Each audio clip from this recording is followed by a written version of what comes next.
बार नमो तस्य कहे। नमो तस् भगवतो अरहतो सम्मा संबुद्धस्य। नमो तस् भगवतो अरहतो सम्मा संबुद्धस्य। नमो तस् भगवतो अरहतो सम्मा संबुद्धस्य। साधु साधु साधु। नमस्ते बंते जी, आर्या जी, विपश्यना आचार्य और मेरे सारे धम्मा ब्रदर्स एंड सिस्टर्स।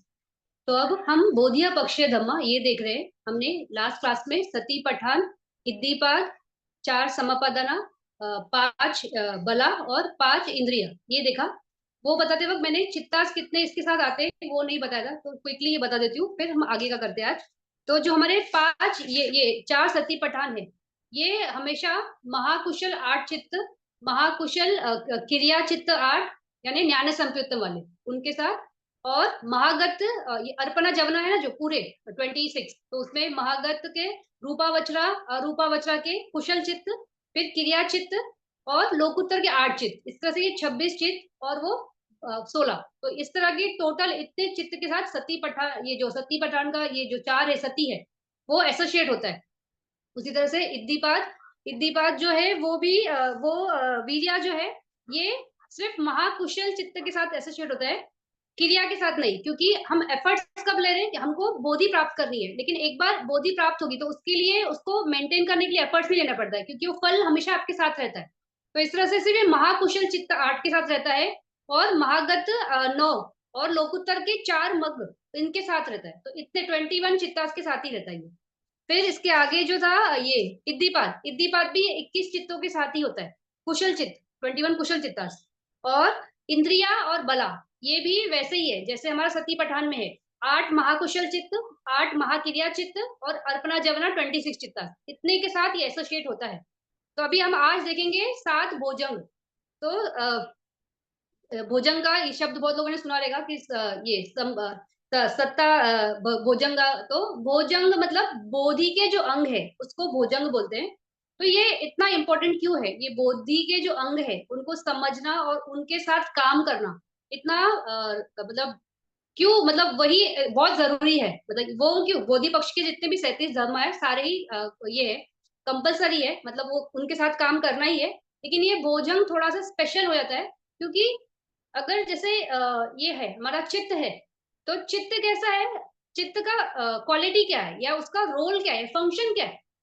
तो चित्त जो है वो हमेशा किसी ऑब्जेक्ट को जानता है उतना, बस, मतलब ना उसका मूल्यांकन करना, ना उसमें तर्क वितर्क करना, या जो भी है मतलब जो भी मिश्रण होता है वो चित्त का काम नहीं है। चित्त का काम है सिर्फ उस चीज को जानना, ऑब्जर्व करना, बस उतना ही होता है। लेकिन ऐसा कभी होता है क्या कि कोई चीज सामने आई और चित्त ने उसको सिर्फ जाना, ऐसा कभी नहीं होता है।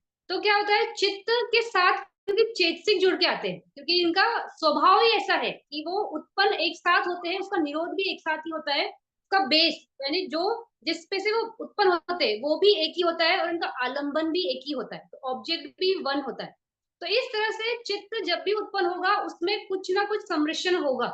तो जैसे साफ ग्लास में पानी है, तो उस पानी में अगर नमक डाल देंगे तो वो खारा हो गया, मीठा कुछ डाल दिया तो मीठा हो गया, इस तरह से कुछ कड़वा डाला तो कड़वा हो गया। तो इस तरह से चित्त की अपना स्वरूप बदलते जाता है, उसके साथ जो भी फैक्टर्स जुड़ते जाते हैं। तो चित्त एकदम क्लीन हो, प्योर हो, उसके लिए ये संबोधन जो है ये बहुत इंपॉर्टेंट है। ये हमें उस अवस्था पे लेके जाएंगे जैसा हमारा चित्त होना चाहिए। तो चित्त में भी मलिनता क्यों आती है, क्योंकि एक संस्कार बन गया है ना, भव इतना सारा लाइफ जी चुके हैं पीछे, और इसमें भी जो अभी जो लाइफ चल रहा है हमारा, तो इतने कर्म संस्कार बन गए हैं कि जैसा ही कोई ऑब्जेक्ट आता है तो बिकॉज एक कंडीशनिंग है माइंड की, तो उस संस्कार की वजह से क्या होता है, इमीडिएटली संज्ञा प्रकट हो जाती है और उसका मूल्यांकन कर देती है। तो जो मूल्यांकन करती है किसी भी चीज का, वो हमेशा गलत ही मूल्यांकन करती है, क्योंकि वहां भी प्रज्ञा नहीं है ना। तो इस वजह से क्या होता है कि गलत मूल्यांकन हुआ तो गलत ये एक्शन होगा। फिर जब वहां पे ये होता है, क्या बोलते हैं, एक्शन हो रहा है या मूल्यांकन होता है, तो एक वेदना प्रकट होती है। तो वेदना के प्रति हमारा जुड़ाव भी तो बहुत है, कि अगर कुछ सोमनस है या बहुत अच्छा लगता है तो वो बहुत अच्छा लग रहा है तो उससे फटक से जुड़ना है। कुछ अच्छा नहीं लगता है तो उससे हटना है और कुछ नया ऑब्जेक्ट चाहिए जो अच्छा लगे, तो इस तरह से जुड़ने वाला ही क्षेत्र चलता है। तो वेदना प्रकट होगी तो फिर से संखारा होगा, फिर से एक्शन होगा, फिर से कुछ काम होगा। तो इस तरह से हम कंटिन्यूस चलते जाते हैं और फंसते जाते हैं। तो जो संबोधन है, ये जो 7 ये बोधि के अंग है, वो हमें बताते हैं कि कैसे उसमें से बाहर निकले। तो सबसे पहले भोजंग है, ये देखो सती संबोजना। तो सती संबोजनम यानी सती, ये सम यानी अच्छा, ऐसा ये बोधि का अंग है। तो सती क्यों? तो ये काम ही शुरू सती से होगा। अगर अवेयरनेस ही नहीं है तो इस रास्ते पे चलना ही नहीं होगा। हम अभी तक भूले भटके हैं, यानी ध्यान नहीं है, इसलिए ही ये सब चल रहा है ना, जो हमारा चलता है, पूरा एक्शन चलता है, मूल्यांकन चलता है, या कुछ भी। तो हर चीज में जो फंसने का प्रक्रिया है वो सती नहीं है, इसलिए है। तो सती सबसे फर्स्ट स्टेप है, सती सबसे इंपॉर्टेंट स्टेप है, क्योंकि जब तक आपकी अवेयरनेस नहीं आएगी काम नहीं होगा। अभी जैसे हम विपश्यना में जाते हैं, तो स्टार्टिंग में गुरुजी स्टार्टिंग में फर्स्ट डे बोल देते हैं कि आपको आपके नासिका के द्वार पे सती ये रखनी है, अवेयरनेस रखनी है कि आपकी ब्रीदिंग कैसे चल रही है, यानी स्वाभाविक ब्रीदिंग जो नेचुरल सांस है वो कैसे आ रही है जा रही है, उस पर पहरा देना है। तो जैसे ही लोग काम करना शुरू करते हैं, टीचर जब बुलाती है 1 दिन बाद या 2 दिन बाद, तो बहुत से जो न्यू रहते हैं, न्यू क्या ओल्ड भी जो स्टूडेंट रहते हैं, वो बार बार बोलते हैं कि ना मन नहीं लग रहा है, भटक रहा है। भटक रहा है यानी क्या? वो उस ऑब्जेक्ट पे फोकस ही नहीं कर पा रहे। अभी ऑब्जेक्ट पे अगर फोकस नहीं करेंगे तो वहां पे सती कैसे डेवलप होगी? और अगर सती डेवलप नहीं होगी तो उसके आगे का जो स्टेशन है कि संवेदना आएगी, भी संवेदना कैसे प्रकट होती है, फिर वो आती है जाती है, क्या क्या है, गर्म लग रहा है, ठंडा लग रहा है, कुछ हलन चलन है, जो भी है, जो भी चीजों का समझ में आने वाला है आगे, वो समझ में नहीं आएगा। क्यों? क्योंकि वहां पे ध्यान ही नहीं है, बैठे हैं लेकिन सती नहीं है, में कंटिन्यूस थॉट आता है। ये नॉर्मल प्रक्रिया है कि कुछ सोचा, हम कुछ प्लान करने बैठ जाते हैं, या कुछ घटना घटी तो उस पे फिर से रिवीजन, मतलब ऐसा बोला था तो ऐसा किया था तो ऐसा होना चाहिए था तो ये होना चाहिए था। तो वो इस तरह से, या फ्यूचर की कुछ चिंता कि अभी एग्जाम देना है, इस एग्जाम के बाद जॉब मिलेगी या मेरा बिजनेस होगा, क्या होगा। तो इस तरह से मन का हमेशा क्षेत्र है कहीं ना कहीं अटके रहना। तो चित्त को हमेशा एक ऑब्जेक्ट लगता है। तो ये भी एक ऑब्जेक्ट ही है जो हमें सती डेवलप करनी है, इस जगह बैठ के काया गति, जो हमने काया उपासना लास्ट में बात क्लास में बात की थी, कि कायानुपश्यना जो है वो, उसमें स्टार्टिंग ही यही है कि आपकी जो चित्त, ये जो ब्रीदिंग है, ब्रीदिंग का जो ये है, क्या बोलते हैं, काया, तो वो कैसी है, तो उस काया के साथ लेकिन संवेदना भी, और उस काया के साथ जो ब्रीदिंग की है उसके साथ संवेदना पूरे बॉडी की, तो उसके प्रति अवेयरनेस, तभी जाके काम होगा। तो उसी तरह से ये सती है जो पहला कदम है, ये पहला कदम भी है और ये लास्ट तक चलने वाला कदम है। मतलब ये साथ है तो काम होते जाएगा, हर स्टेशन में हर जगह ये सपोर्ट देता ही जाएगा। तो इस तरह से सती, तो ये सती संभोजनम, ये हमारे बोधि का पहला अंग। फिर उसके बाद है धम्म विचय संभोजनम। तो धम्म विचय संभोजनम, धम्म यानी पन्या, जो हमारी प्रज्ञा है, जो राइट है, जो सृष्टि का नियम है। तो सृष्टि का नियम क्या है कि हर चीज नाम रूप है, तो उसको उस तरह से जानना। फिर विचय, तो चय जो बोलते हैं इसका मतलब है कोई चीज जुड़ा हुआ है, यानी एकदम ठोस है, बंधा हुआ है, एक साथ आया हुआ है। और विचय वी यानी उसको तोड़ तोड़ के देखना। तो कोई ऑब्जेक्ट है या कोई चीज है, उसको टुकड़े टुकड़े करके समझना, वो धम्म विचय संबोधना में आता है। स्टार्टिंग में ये जो हमारी बोधि होती है या जो प्रज्ञा है, बोधि ने बोलेगी, प्रज्ञा है, जो हम समझने की कोशिश कर रहे हैं, वो इंटेलेक्चुअली होती है। जैसे कोई बता देता है कि ये नाम और रूप है, यानी जो हम, जो भी मन का क्षेत्र है इसे नाम बोलते हैं, फिर ये बॉडी है, ये रूप है। इस तरह से काम तो एक सुनी हुई बातों से ही शुरू होता है कि नाम रूप, इस तरह से इंटेलेक्चुअल यानी जो सुना हुआ प्रज्ञा है उसी से होगा। लेकिन अब वो सुन के उसको प्रज्ञा को अप्लाई करना है, तो भावनामयी प्रज्ञा, तो वो आने के लिए लेकिन प्रैक्टिस करना है। वो भावनामयी प्रज्ञा डेवलप कब होगी? जब आपकी सती होगी ना, उस नॉलेज के साथ सती है कि मुझे ये काम करना है, मुझे ये जानना है, मुझे ये देखना है, मुझे ऑब्जर्व करना है कि कैसा धम्मा है इस बॉडी का, क्या है नाम, क्या है रूप, कैसे आता है कैसे जाता है, हर पल बदलता है तो कैसे बदलता है, कैसे वो प्रक्रिया चलती है। तो उसके लिए धम्म विचय संबोधन, मतलब कैसे हम ये सब समझे। पहले सुन के ही होता है, फिर बाद में उसको अप्लाई करना है, अप्लाई भी सती के साथ ही चलता है। तो इस तरह से ये दूसरा संबोधन। तो इसके आगे है वीर्य संबोधन। तो ये बहुत इंपॉर्टेंट है, वीर्य संबोधन। अभी विपश्यना में जब हम काम करने बैठते हैं तो गुरुजी बार बार एक स्टेटमेंट बार बार बोलते हैं कि रिएक्शन नहीं करना मतलब कोई चीज आई उसके प्रति जुड़ना नहीं है। अगर कोई धारा प्रवाह है तो धारा प्रवाह के प्रति जुड़ना नहीं है।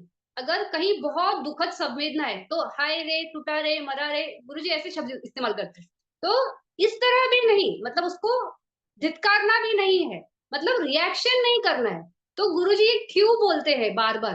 क्योंकि जो वीर्य संबोधन है यानी एनर्जी है, यानी वहां पे हमें जो दृढ़ता से काम करना है, तो एक्चुअली में वहां पे काम करना मतलब क्या है? रिएक्शन ही नहीं करना है, वो काम करना है वहां पे, कुछ करना नहीं है। एनर्जी मतलब हम क्या सोचते हैं कि हमें मेहनत करनी है, तो मेहनत क्या करनी है? तो कुछ करना है, करना ही नहीं है। यही विपश्यना है कि आप जब बैठे हो काम करने के लिए तो करना कुछ नहीं है, ऑब्जर्व करना है क्या उस क्षण आ रहा है, जो भी होगा, मूर्छा है, कुछ अच्छा लग रहा है, बुरा लग रहा है, जैसा भी है।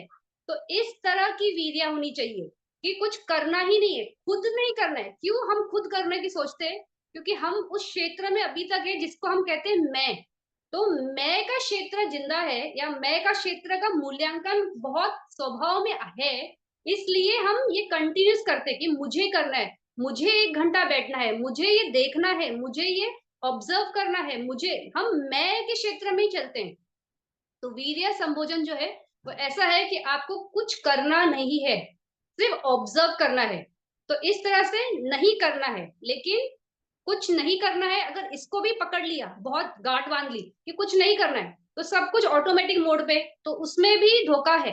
क्यों? क्योंकि हम कुछ काम ही नहीं करेंगे, हम बोलेंगे अपने आप होगा। अपने आप कैसे होगा? आपको नहीं करने के लिए तो बैठना है ना। और वहां पे सती होना चाहिए कि मैं रिएक्ट नहीं कर रहा हूँ, रिएक्ट नहीं कर रही हूँ। तो इस तरह से करना भी है और नहीं भी करना है। करना क्या है कि उस पल में, उस क्षण में वहां बैठ के प्रज्ञा के साथ, वहां पे सती के साथ एफर्ट्स लगा के बैठना है या स्थिर रहना है, वो करना है। और क्या नहीं करना है? रिएक्शन नहीं करना है। तो इस तरह से ये वीर्य संबोधन है।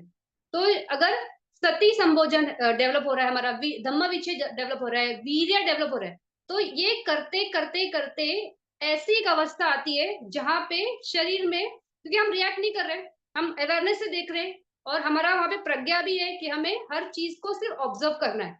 तो इस तरह से जब हम काम करते हैं, काम करते करते ऐसा एक अवस्था आता है कि आपके शरीर में एक भंग अवस्था आती है या सुखद संवेदना, मान लो भंग भी नहीं, लेकिन सुखद संवेदना है हर जगह, कुछ कुछ हल्का हल्का हलन चलन महसूस होने लगा है। अभी भारीपन नहीं है शरीर में। तो इससे एक सुख डेवलप होता है, उसको बोलते हैं पिति। तो पिति के टाइम क्या होता है कि अच्छा लगता है ना, तो गुरुजी बार बोलते हैं सुखद संवेदना के साथ जुड़ना नहीं, मतलब उसके लिए राग नहीं करने लगना कि अरे कितना अच्छा लग रहा है, कितना हल्का, मैंने तो ऐसा समझा ही नहीं कभी, कि सिर्फ बैठे रहेंगे और ऐसा हम कुछ एक्सपीरियंस करेंगे कि बहुत हल्का लग रहा है, बहुत माइंड रिलैक्स लग रहा है। क्योंकि आजकल कैसे लोग इतने उलझे हैं अपने थॉट प्रोसेस में, और लाइफ इतना कॉम्प्लिकेटेड हो गया है नहीं, लेकिन कर दिया गया है। तो उस वजह से क्या होता है कि हम कोई भी मूवमेंट में रहते नहीं है। तो हंसना भूल गए हैं, कुछ चीजों को, मतलब बहुत सी चीजों को समझना ही भूल गए हैं। तो हमेशा एक निराशा वाली जिंदगी में ही लोग पहुंच चुके हैं ऑलरेडी। तो अभी यहाँ पे हम जब ऐसे कुछ कर रहे हैं और इसमें से अगर हम बाहर आए और ऐसे प्रीति महसूस होने लगी है, प्रीति है ना, प्रीति, तो प्रीति भाव जो महसूस हो रहा है बॉडी पे, तो उससे क्या होता है, ये डेवलपमेंट शुरू हो सकती है माइंड की कि वो उसकी आसक्ति जैसे हो सकता है कि आप उसको पकड़ना शुरू करो कि अरे मुझे बहुत अच्छा लग रहा है, मुझे तो ऐसा ही अनुभव के लिए ही तो मैं इधर विपश्यना में आई हूँ। तो ये भी गलत है, जुड़ना नहीं है। वो आएगा, क्यों? क्योंकि ठोसपना अब टूटने लगा है। तो ठोसपना जब टूटेगा तो ये स्टेज भी आएगा कि पिति होगी। तो इस तरह से पिति के साथ काम करते करते जब अब आगे बढ़ोगे तो एक प्रशब्दी का स्टेज आएगा। तो इसके आगे वाली जो है पसद्दी संबोधनम, तो एक ऐसी अवस्था आती है जहां पे एकदम असीम शांति है, असीम ठहराव है, मतलब ऐसा लगता है कि बस सब रुक गया है। तो उसे बोलते हैं पशद्दी। तो ये जो हमारा हमने देखा था ये वाला चेतसिक में देखा था, तो कुशल चेतसिक में काया पसद्दी, चित्त पसद्दी, वो जो दो चेतसिक है वही ये पसद्दी है। तो ट्रैंक्विलिटी ऑफ माइंड यानी कि मन का एक ठहराव का एक स्टेज। तो इस तरह से ये स्टेज होता है कि यहाँ पे बहुत शांति महसूस होती है, बहुत ठहराव है, बहुत अच्छा लगता है। लेकिन जब तक प्रीति नहीं आई थी, यानी प्रीति नहीं आया था, तब तक तो भी फिर भी काम करना ठीक है या आसान है, क्योंकि क्या होता है वहां पे हमें बदल समझ में आने लगता है। लेकिन ये प्रीति, ये पसंदी के स्टेज में ऐसा होता है कि इतनी शांति होती है कि अनित्य बोध समझ में ही नहीं आता है। तो जब अनित्य बोध हो रहा है, यानी बदल रहा है, ये भी बदल रहा है, क्योंकि अभी भी हम नाम रूप के क्षेत्र में ही है, ये बदल रहा है, लेकिन महसूस नहीं हो रहा है, क्योंकि मन इतना शांत हो चुका रहता है उस स्टेज पे। तो ऐसा लगता है कि बस यही है, इसी को निब्बाना बोलते हैं। तो मन अब इस अवस्था में ऐसे पहुंचता है कि उसको वहीं ठहरना है। तो ये भी डेंजरस है, यहाँ पर भी जुड़ना नहीं है। ये कोई मतलब अब आप पहुंचे नहीं हो, ये एक सिर्फ स्टेशन है, ये एक जगह है जहां तक पहुंच गए, अभी इसके आगे बहुत काम है। तो इसके साथ भी जुड़ना नहीं है। अगर इसमें बहुत ध्यान से अगर कोई साधक देखेगा, तो उसको या इस स्टेज पे भी ये समझ में आता है कि कहीं तो बहुत हल्की हलन चलन है अभी भी बॉडी में, यानी अभी भी कुछ तो बाकी है जिसको और आगे जाना है। तो ये पश्चद्दी के स्टेज में होता है कि आपको वो बहुत हल्की सी हलन चलन के प्रति सजगता डेवलप करनी पड़ती है। अगर आप वो सिर्फ स्टेज के में जैसे पहुंच गए, वहां पे डुबकी लगा रहे हो, ये पसद्दी है, अच्छा लग रहा है, बहुत अच्छा है, बहुत शांति है, बहुत सुख है, तो भी डेंजरस है, क्योंकि अब आसक्ति इसके साथ जुड़ने लगी है। तो ये फिर संभोजन नहीं है। जब तक जहां हम जुड़े, जैसे पिति में भी हम जुड़े और उसका राग करने लगे कि ये मुझे चाहिए चाहिए चाहिए चाहिए, तो वो संभोजन नहीं रहा। उस वक्त वो नॉर्मल एक ये हो गया, प्रीति हो गया, और वो वहां पे विकारों के साथ जुड़ने लगा, क्योंकि वो लोभ के क्षेत्र में चला गया। उसी तरह ये पसद्दी भी है कि जब पसद्दी का स्टेज आता है, तो आपको उसमें जुड़ना नहीं है, उसको ऑब्जर्व ही करते रहना है। इस तरह से ये पसद्दी का स्टेज है। फिर इसके आगे वाला है समाधि संभोजनम। तो जब पसद्दी यानी एकदम शांति, अब कोई ज्यादा हलन चलन नहीं है, हलन चलन है, इस स्टेज पे ऐसा हो जाता है पसद्दी पे कि सांस का आना जाना भी ना बहुत भारी लगता है बॉडी को, क्योंकि वो आवाज, वो मूवमेंट, ये सब बहुत मतलब डिस्टर्ब लगता है। लेकिन उस स्टेज में भी रुकना है, पहले वाले स्टेज से ये स्टेज बहुत सूक्ष्म है, लेकिन इस स्टेज में भी कुछ करना नहीं है, रिएक्ट नहीं करना है, ऑब्जर्व करना है, जुड़ना नहीं है। इस तरह से पसद्दी। फिर इसके आगे आएगी समाधि। तो समाधि के स्टेज में आपका मन अब एकदम सुपर फोकस हो गया है उस ऑब्जेक्ट के साथ, जो भी आपका कम्मटान है, अगर आपका आनापान है तो इसके साथ, अगर कोई कसीना है, कोई पृथ्वी कसीना है, तेजो कसीना है, या कोई भी कोई कलर का कसीना है, तो जिसके साथ भी आप काम कर रहे हो, तो वहां से उपचार समाधि, यानी बस अभी वो क्या बोलते हैं उसमें, अर्पणा समाधि के जस्ट पहले उसको बोलते हैं उपचार समाधि। तो इस तरह की समाधि, आपका मन एकदम सही, मतलब उसके साथ टिकता है, रहता है, घंटों रहता है, तो उसको वो उस तरह की समाधि। फिर भगवान बुद्ध के पहले भी हमारे इंडिया में समाधि के बड़े ये थे, अलग अलग अलग अलग ये क्या बोलते हैं प्रैक्टिसेस थे। तो बहुत से ऋषि मुनि वो झानास को अच्छे से जानते हैं कि ये पहला ध्यान है, दूसरा ध्यान है, तीसरा ध्यान है, इस तरह से अलग अलग ध्यानास का स्टेज मालूम है, आठों ध्यान तक। भगवान बुद्ध भी 8 ध्यान तक पहुंचे थे। उनके ये अलार कलाम और उद्धव रामपुत्र ये उनको एक्सप्लेन करते। तो लेकिन भगवान बुद्ध 8वें ध्यान में जाकर भी ये समझते हैं कि ये कंप्लीट स्टेज नहीं है, इसके आगे भी कुछ है, यानी समाधि के भी आगे कुछ है। तो वहां से वो आगे डेवलप करते। तो इस तरह से समाधि संभोजन मतलब उसमें आपको मन को एकदम उस जो भी आपका ऑब्जेक्ट है उसके साथ एकाग्र होना, एकाग्र चित्त होना, इस तरह का ये समाधि संभोजन है। तो इसके आगे है उपेक्षा संभोजन। तो जो उपेक्षा संभोजन है, तो बहुत लोगों को ये लगता है कि भगवान बुद्ध का बोलना है उपेक्षा मतलब मूर्छा, यानी वहां पे कुछ नहीं है, यानी कि ना आपको वहां पे अच्छा कुछ महसूस हो रहा है, ना वहां पे कुछ भारी जड़त्व महसूस हो रहा है।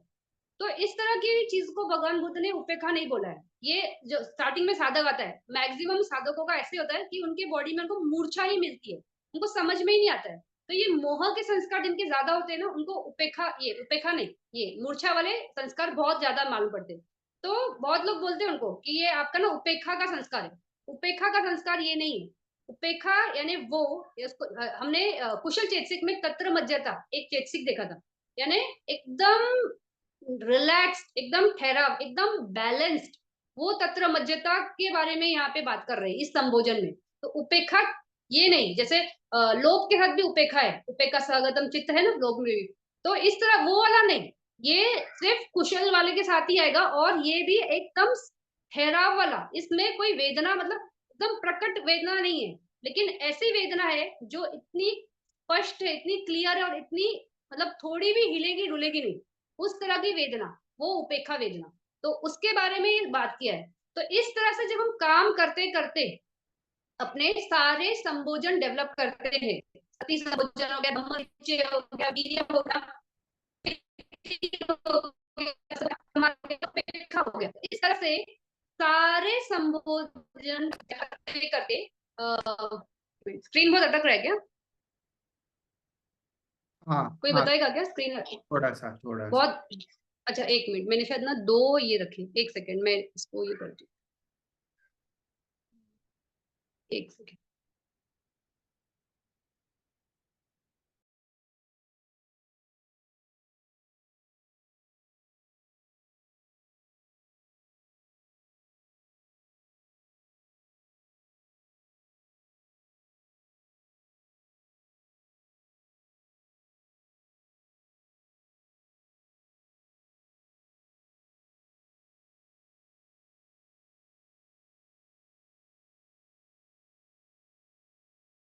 वो डेवलप होते जाएगा, तो जब माइंड का प्योरिटी डेवलप हो जाएगा तो वापस से वो अपनी उस अवस्था पे पहुंचेगा जिसमें था। तो जब हम काम करते हैं इस तरह से, तो जब सती डेवलप कर रहे हैं, सती सती तो देखो शुरू से लास्ट तक रहेगी, वो ऐसे नहीं कि वो चली गई, उसको होना ही होगा, मतलब ये 7 संभोजन में वो कंटिन्यूस साथ चलेगी। तो इस तरह से सती संभोजन जब हम डेवलप कर रहे हैं तो हमारे अंदर जितने भी विकार है वो धीरे धीरे प्रकट होना शुरू होते हैं। तो हम ऑब्जर्व कर रहे हैं ना, ऑब्जर्वेशन के स्टेज में, तो वो आएंगे, निकलते जाएंगे, निकलते जाएंगे, हम उसमें रिएक्ट नहीं कर रहे, अवेयर रहेंगे। तो इस तरह से काम करते करते आपका जब सती संबोधन डेवलप होगा, तो जिस टाइम आपकी सती है, आपको ये समझेगा कि मेरी सती है, जब नहीं है तो वो भी समझेगा कि मेरी सती नहीं है, तो मन एक भुलावे में नहीं रहेगा।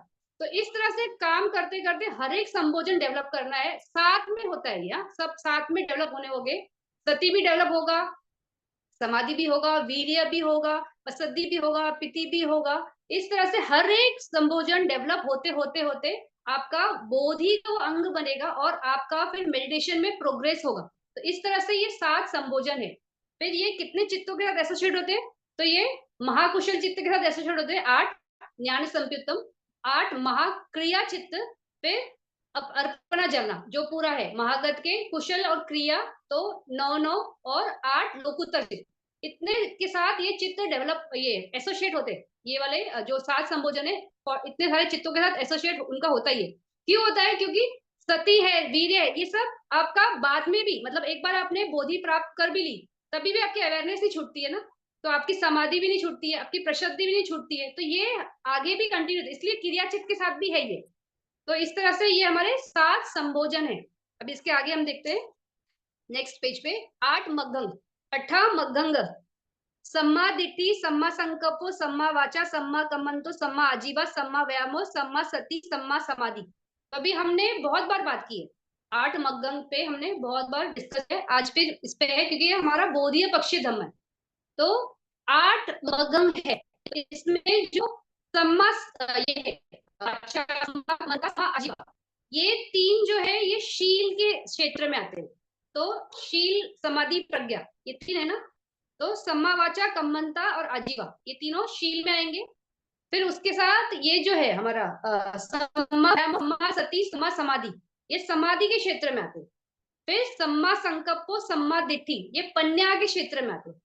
तो इस तरह से ये 8 मग्गंग 3 कैटेगरी में डिवाइडेड है। अभी अगर आप शील में डेवलप ही नहीं हुए, सम्मा आजीवा नहीं है, सम्मा कम्मंता नहीं है, सम्मा वाचा नहीं है, तो पॉसिबल ही नहीं है कि आप ये मग्गम पे चल सकते हो। क्यों? क्योंकि चित्त इतना मलिन है ना, पूरा ये है क्या बोलते हैं, क्लेशों से भरा पड़ा है। अगर आपकी आजीवा सही नहीं है तो सिर्फ अकुशला है, कुशल धम्मा कहाँ हुआ? उसी तरह से कर्म अगर हमारे कुशल नहीं है ये बॉडी के, तो वो भी अकुशल हुआ। और वाचा के भी अगर ये हुआ, सही नहीं है वाणी, तो वो भी सही नहीं है, अकुशल है। तो अकुशल धम्मा के साथ हम आगे कैसे बढ़े? तो इसलिए ये फाउंडेशन है, जो शील है वो फाउंडेशन है। तो सम्मा वाचा, सम्मा कम्मंता, सम्मा आजीवा, अभी इस पे हमने बात की थी कि सम्मा वाचा किसको बोलते हैं, सम्मा कम्मंता किसको बोलते हैं, सम्मा आजीवा किसको बोलते हैं। तो एक बार क्विकली थोड़ा सा, सम्मा वाचा, उसमें हमारे वाचा के 4 ये है टाइप्स है। तो मूसावादा यानी झूठ नहीं बोलना है। फिर पिसुना वाचा यानी किसी के पीठ पीछे उसकी बुराई नहीं करना है। परूसा वाचा किसी को से गाली गलौज नहीं करनी है। और समाफला यानी कि बकवास नहीं करनी है, फालतू गड़बड़ नहीं करनी है। तो इस तरह से वाचा की ये चार दुचरित है। इस तरह से वाणी दूषित होती है। तो इस तरह की वाणी नहीं, तो इसका ऑपोजिट, झूठ नहीं बोलना है, बैक बैटिंग नहीं करना है, किसी से झगड़ा नहीं करना है और फालतू की बड़बड़ नहीं करना है। तो ये सारा सम्मा में आ गया। तो इस तरह से ये सम्मा वाचक। फिर सम्मा कम्मंता, तो कर्म यानी बॉडी से जो कर्म करते हैं उसमें सम्मा यानी अच्छा। अच्छा कर्म क्या है कि पानाति पाता नहीं करना, यानी इस बॉडी से किसी और की हानि नहीं करेंगे। फिर इस बॉडी से चोरी नहीं करेंगे, मतलब किसी का चोर उठा नहीं लेंगे जो हमारा नहीं है। फिर व्यभिचार नहीं करेंगे, तो इस तरह से इस बॉडी के साथ गलत नहीं करेंगे। तो ये सम्मा कम्मंता में आएगा। फिर सम्मा आजीवा। सम्मा आजीवा में जो भी हम ये करेंगे, हम मनुष्य है और गृहस्थ है, तो कमाना है और अपना भरण पोषण करना है, तो सोसाइटी में रह के सब करना है। तो इसके लिए गलत तरीके से कमाना नहीं है। तो जहर जो पेस्टिसाइड्स होता है या कोई लिकर होता है, मतलब ये शराब होती है, या नॉनवेज का जो बिजनेस करते हैं, या आजकल अभी वॉर कंडीशंस है वर्ल्ड में, तो आर्म्स एंड एम्यूनिशन ये सब चीजें हैं, इन सब में डील ना करना। तो इस तरह से अगर कोई नहीं करता है तो वो सम्मा आजीवा, इस तरह से उसका है। फिर सम्मा संकल्पो, सम्मा सती, सम्मा समाधि, ये तीनों इसके क्षेत्र में, इसमें समाधि के क्षेत्र में। तो सम्मा संकल्पो मतलब सम्मा सॉरी व्यायामो, सम्मा व्यायामो। तो ये हमारा किस तरह से हम एफर्ट्स लगा रहे हैं, वीर्य। तो हमारा वीर्य या एफर्ट्स राइट इन इससे राइट तरीके से हमें करना है। क्यों रखना है वीर्य राइट? तो अगर वीर्य राइट नहीं है, यानी कि एनर्जी, जैसे हमने बात की अभी संबोधन में कि क्या करना है, तो कुछ नहीं करना है, दैट इज वीर्य। तो इस तरह से कुछ करना नहीं है, कुछ कर करके ही इतना सब हमारा प्रॉब्लम शुरू हुआ है। तो अभी कुछ नहीं करना है, तो उस तरह का वीर्य यानी एकदम राइट एफर्ट्स लगाना है to understand the reality of the moment, इस क्षण की सच्चाई को जानना। क्या बोलते हैं ना, यथा दस्ता ज्ञान भूता, मतलब इस क्षण की सच्चाई को जानना, जैसी है वैसी, उसके लिए जो वीर्य लगाना है। तो उस तरह से ये सम्मा व्यायाम हो। फिर सम्मा सती, वो तो होगी होगी कि अवेयरनेस है, तभी हमारा काम होगा कि क्या हो रहा है इस क्षण में, कैसा चल रहा है। तो जो हमने बात की थी, चार सती पठान है, जो कायानुपशना है, वेदनानुपशना है, चित्तानुपशना है और धम्मानुपशना है।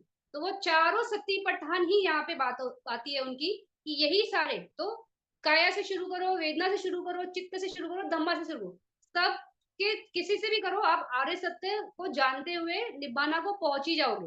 तो कोई भी सती से आप शुरू कर सकते, सती प्राण से शुरू कर सकते, तो वो सम्मा सती। फिर सम्मा समाधि, तो समाधि में जो हमारा क्या बोलते हैं, बैलेंस, कंसंट्रेशन, वो स्टेज। तो ये झानास का स्टेज है। जो समाधि है एक्चुअल में झानास का स्टेज है। तो आप अभी हमने जो विपश्यना के बारे में बात की थी, जब हमने लोकुत्तर चित्त बात किया था, तब मैंने बताया था कि दो तरीके से आप लोकुत्तर चित्त कर सकते हो, या तो आप समता से करो या तो विपश्यना से करो। तो जो समता से करते हैं वो समता के बारे में बात कर रहे हैं यहाँ पे समाधि में, जो कि कैसा। तो अगर हम सिर्फ डायरेक्ट विपश्यना जाते हैं तो 8 ही लोकुत्तर चित्त है, 4 मग के 4 फल के। लेकिन अगर हम समता से जाते हैं तो हम उसमें ध्यान डेवलप करते हैं, तो प्रथम ध्यान, सेकंड ध्यान, थर्ड ध्यान, फोर्थ ध्यान, फिफ्थ ध्यान, इस तरह से ध्यान डेवलप करते हैं। तो 20 ध्यान इसके मग के चित्त हो जाते हैं, 20 फल के, तो इस तरह से 40 चित्त लोकोत्तर के वैसे हो जाते हैं। तो यहाँ पर भी वही बात है कि सम्मा समाधि, तो समाधि की अवस्था कैसे, अगर आपको प्योर विपश्यना कर रहे हो तो उसमें जैसे ही आपका बस थोड़ा सा उपचार समाधि तक, मतलब यहाँ तक बस मन फोकस हुआ, आप उस ऑब्जेक्ट के रुक सकते हो, जाना की जरूरत ही नहीं। जाना अर्पणा समाधि के साथ आता है, वहां पे अर्पणा समाधि नहीं, सिर्फ उपचार तक पहुंच गए हो, मन वहां पे टिक रहा है, 15 मिनट 20 मिनट टिक रहा है। तो इसके साथ इमीडिएटली आपने ऑब्जेक्ट चेंज कर दिया, यानी विपश्यना भी करने चले गए।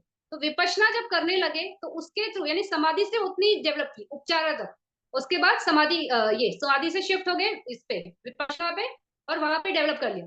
लेकिन अगर आप ध्यान से करते हो तो पहला ध्यान डेवलप किया, सेकंड डेवलप किया, थर्ड डेवलप किया, तो वो जो ध्यान है ना, वही है सम्मा समाधि है। यानी समाधि के समाधि भी कैसे, परफेक्ट समाधि, कि आप उसमें सब जान रहे हो कि क्या हो रहा है। तो आपको ऑब्जेक्ट चेंज करना है तो आप कर सकते हो। अगर आपको समाधि के साथ ध्यान चाहिए, कि कुछ लोगों को रहता है कि मैं पहले 5 ध्यान डेवलप करूं फिर ही मैं विपश्यना करूं, तो जैसा भी आपको काम करना है तो वो सम्मा समाधि इस तरह से आएगा। फिर हमारा सम्मा दिट्ठी सम्मा संकप्पो, तो दो जो है ये दोनों प्रज्ञा के क्षेत्र में आते हैं। तो जो हमारा संकल्प है हमारा ये है इंटेंशन है, या हमारा वहां पे ये है क्या बोलते हैं दृढ़ता है समझने की, उस चीज ऑब्जेक्ट को इंटेंशन की मतलब आपका कैसा है, तो दैट इज सम्मा संकल्प।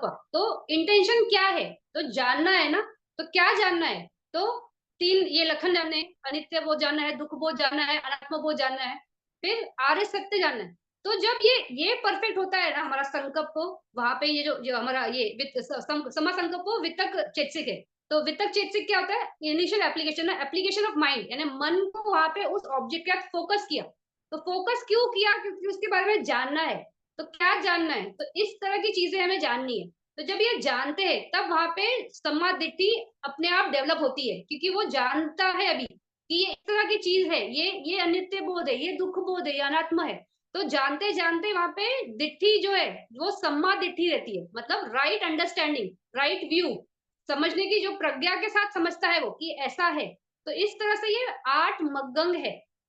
फिर ये 8 मग्गंग को अगर जैसे हम बात करते हैं हमेशा कि ये जो तीन है सम्मा वाचा सम्मा कम्मंतो सम्मा आजीवा, ये तीन जो शील वाले हैं, ये जब अब एक्चुअली प्रैक्टिस करने बैठते हो विपश्यना, उस टाइम पे ये तीनों नहीं रहते।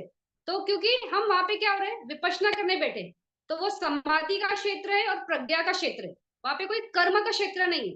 तो उस टाइम पे ये तीन विरति है, सम्मा सम्मा ये सम्मा ये आजीवा कम्मंता और वाचा, ये तीन वहां पे एब्सेंट रहती है। क्योंकि ना आप वहां पे किसी से आप बात कर रहे हो तो वहां पे वाचा नहीं है, कोई एक्शन नहीं कर रहे हो तो कम्मंता भी नहीं है, और कोई वहां पे लाइवलीहुड मतलब अपने कमाने के लिए तो वहां कुछ कर नहीं रहे, तो आजीवा से भी कोई संबंध नहीं होता है।